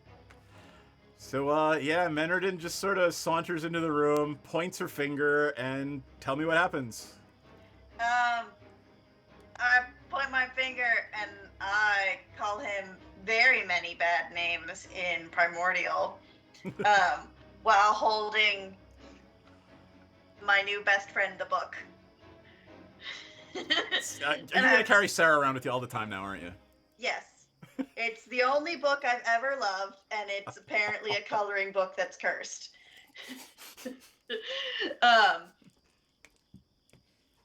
And I point my finger, and I electrocute him from afar. All right, roll damage, and I have to roll a dex saving throw for both of them. Yes. Lord Vialis fails, and Grell 1. That is a very disappointing. Fails. They both take 24 damage. Yeah, it's a very disappointing number of damage. The Grell sort of deflates and falls to the ground. You know what else I'm gonna do on my turn? What else are you gonna do? Oh, is our friend coming to visit? Eric! Eric the half a B. A, B, C. 1, 2, 3. Yep, so he's gonna come out and bash Lord Cialis in the face. Lord Cialis? We're calling him Lord Cialis now? Yes. Alright.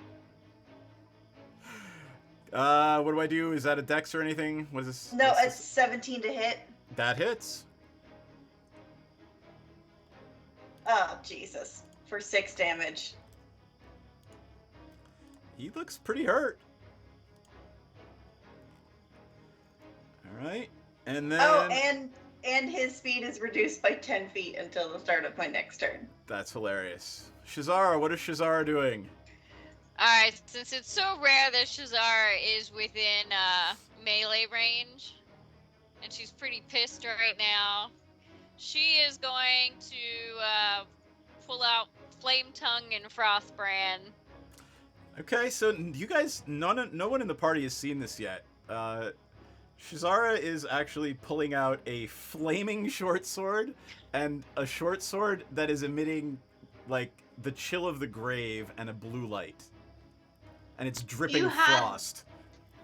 You had this shit when we were freezing in the tundra camping? Where did this come from? She did not. It was actually I don't think I did. It was a gift from Thwip Ironbottom. Okay. Yep. All right. And can I go, like, you're gonna have to help walk me through this, how all the... I would say put the Hexblade's curse on Cultist 1 and swing away. That's pretty much what I'm doing. Oh, that's only... You rolled damage. You rolled damage I rolled by accident. damage. I was like, what's happening here? 18. An 18 is absolutely a hit. Alright. I've rolled the same thing for damage. So That's 7. okay. Did it not add the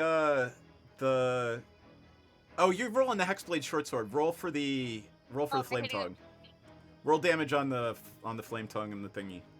Oh, okay. Let me go up here. Yeah, your My damage bad. should be way bigger than that. Really rolling on the wrong thing. Yes, she does, Mech 45. 9. All right. Full. There's That's for flame tongue. and that did not add your Hexblade stuff, so it's actually plus 5 more, so it should be a 14. Okay. Yeah. We'll figure that out later. All right. And then That's with your 14. second attack, And the second attack that's Frostbrand. yep, All right. And which one do I roll for that one? Same the thing. one the one right next to it. All right. Let me. Sorry. Go back up again. 24. 24 is absolutely a hit.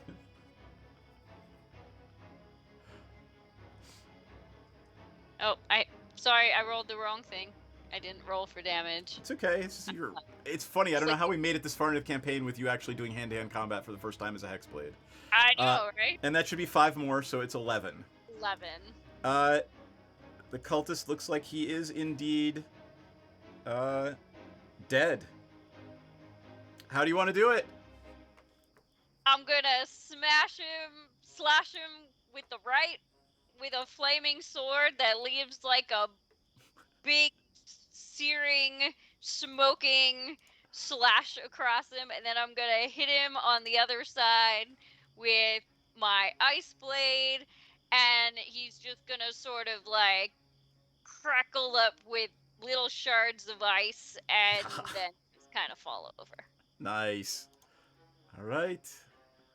You still have movement if you would like to move. All you did was attack this turn, so you can move 30 feet if you want to move. All right. So who all is left here? We have Eric is hanging out there. Vialis is next to Eric, Yep. and then There's that's one another cultist left on the other side of the room. That's all that you see left in this room. All right. So I can just move? Yeah, you move 30 feet. You can move right next to Lord. 1, 2, 3, 4, 5. Well, maybe not right next to, but you can get close. And then next round, you could close with him and still attack. All right. I'm kind of by myself. Well, I'm not really by myself because Eric's there. You And have Eric. Eric can now defend people. Excellent. All right, well, the Grell is dead. And thanks to frickin' Migraine Boy on Lord Vialis' turn, he thinks that the silence is in a different place. So he's going to move this way. Right into the middle of the silence. And he wastes a spell slot trying to cast Fireball. Yeah. Then back to the top. To Dead Cultist. Now Grief, and then Piranha on deck. So are these like little pews right here? They are. You can vault over them if you want to do difficult territory or difficult terrain. Well, I have climb 30 feet. Oh, okay. As a Right, bear? bear form, right. So nothing's Yeah. that's not difficult terrain for you. So if I was here, 5, 10, 15, 25, 30, 35. So I could get right up next to him. Yep. And I'm gonna give him a little bite. All right. Purple bear goes barreling across the room and sinks its fangs into the Lord 15 Vialis. to hit. 15 is a hit. Okay. That is 10 piercing damage on the bite. He had exactly 10 hit points left. How would you like to kill Lord Cialis? Cialis. I'm going to kind of bound over the pews and kind of charge at him, roaring a little bit, because I like to be a little kind of showy sometimes. And then I'm going to lunge straight for his jugular and rip out his throat with my teeth. You rip out his throat, and he crumples to the floor, dead.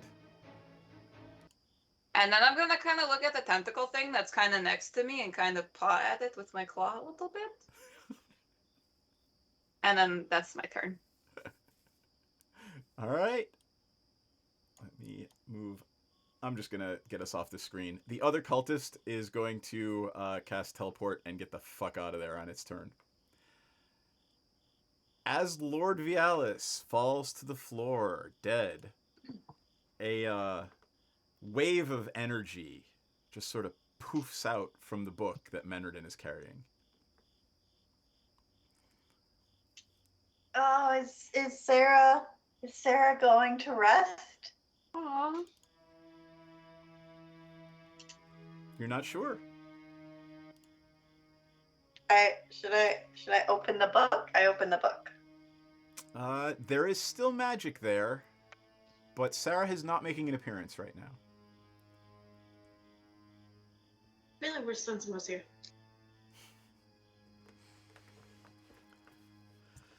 Menardin, you do, however, notice that there is something very magical in this room. On the south end, in the southernmost part of the room, is a blood-soaked altar. Oh my god, is it her tongue? On that altar are bloody bits of things, but the thing that's magical is a solid gold urn glowing with magic.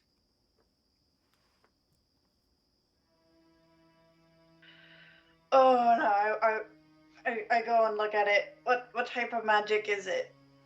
Necromantic. Oh no. Oh no. This is above my pay grade. I call Shazara over. I was gonna say that sounds interesting. Give me an Arcana Can I check. do an Arcana check? Just the magic users. Give me an Arcana check. Oh, actually, Grief, if you want to give Oh, one too. okay. Now that combat's over, I'm back to rolling like crap again. 19. All right. That's 19?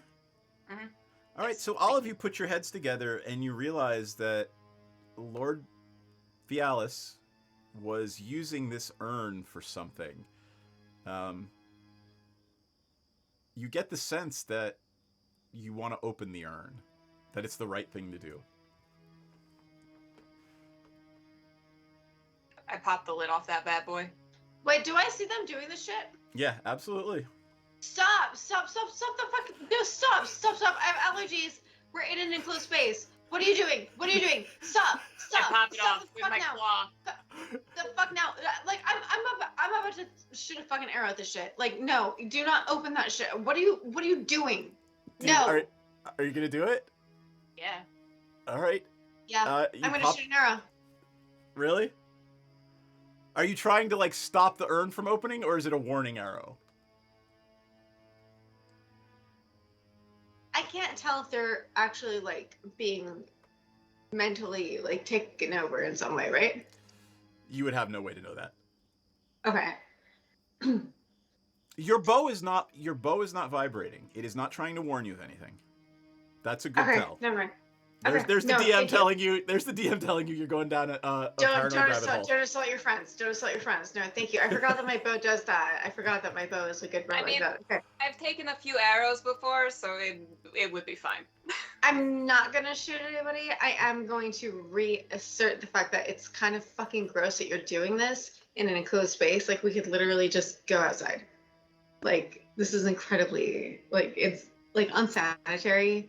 It's a larger urn too. It's probably 2 feet across and 3 feet tall. I mean, I'm covered in like brain squid goo, so. Yeah, I'm covered in shit too, but that's the spoils of war. This is a different story. This is unnecessary. But okay, no, y'all do you, I guess. I'm just gonna like pull my tunic up. All right. The bear pokes its claw in and pops the top off. And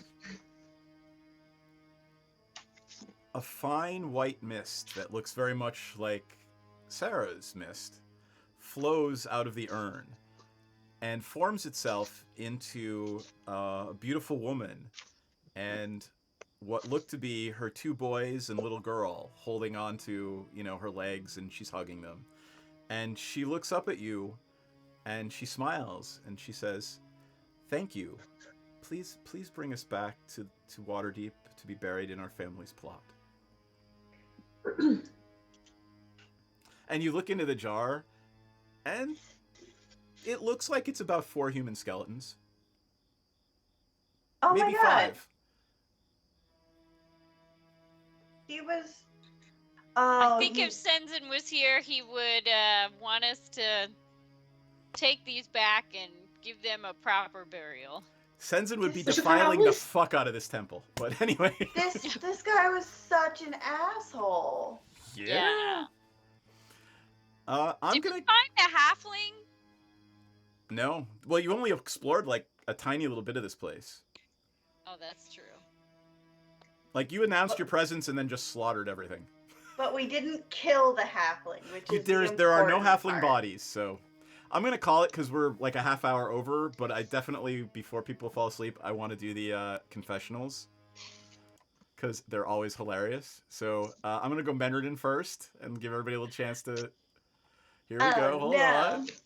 Or does anybody want to go first? I do. All right. No, I have jerky in my mouth. I don't. I'll go second. Take a moment, gather yourselves. We will do our little confessional, and then we'll call it. So. I can start. All right, let's do Shazara first. So, what did Shazara learn tonight, or what is Shazara thinking right now?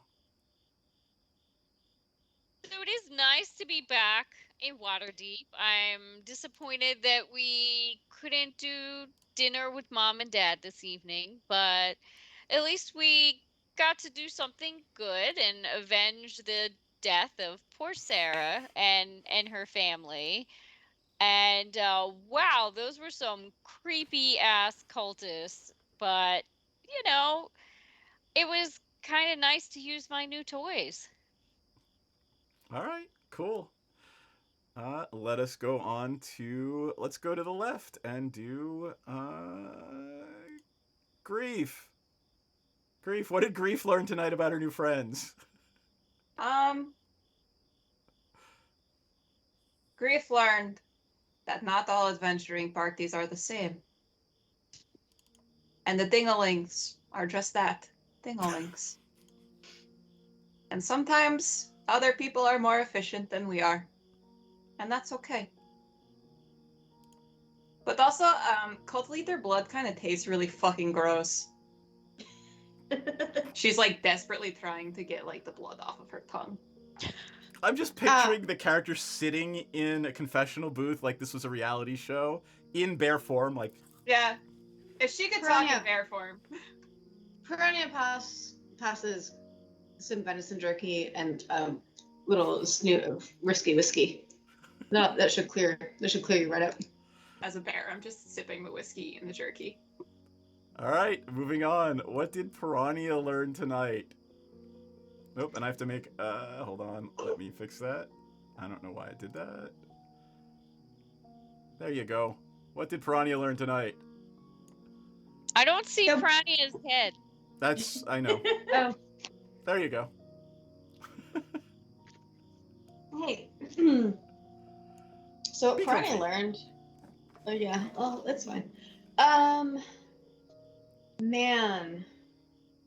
Mama What's-Her-Nuts has a really great policy when it comes to having to reschedule when you like really plan out a whole dessert that you're gonna have delivered and you're like really nervous about it and like you're just like you know you feel really close to this person in your party and you just haven't really connected with them and so you feel like maybe you're gonna connect with their family and like maybe that's gonna be something really special, like really honest and really like genuine.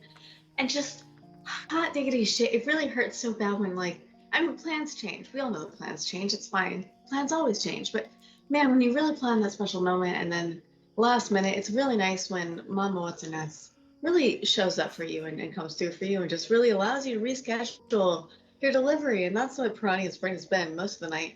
Otherwise, I mean, there were some weird ass brain things with some gross ass tentacles. They were dealt with post haste. That was fine. I don't know what else. There were some pretty big mistakes that Piranha didn't make because of a touch of intuition. But most of the night really was just like, man, I'm just so glad that cake is going to be able to be rescheduled because I don't want to think about the fact that there are literally townspeople's children that we're murdering in cold blood, fucking blood, my friends. And like we were sent here by someone who is missing their son, their child, the fruit of their loins, and we're just out here fucking like, oh, whoopsie doopsie, I guess I missed. Man, maybe we didn't kill the halfling.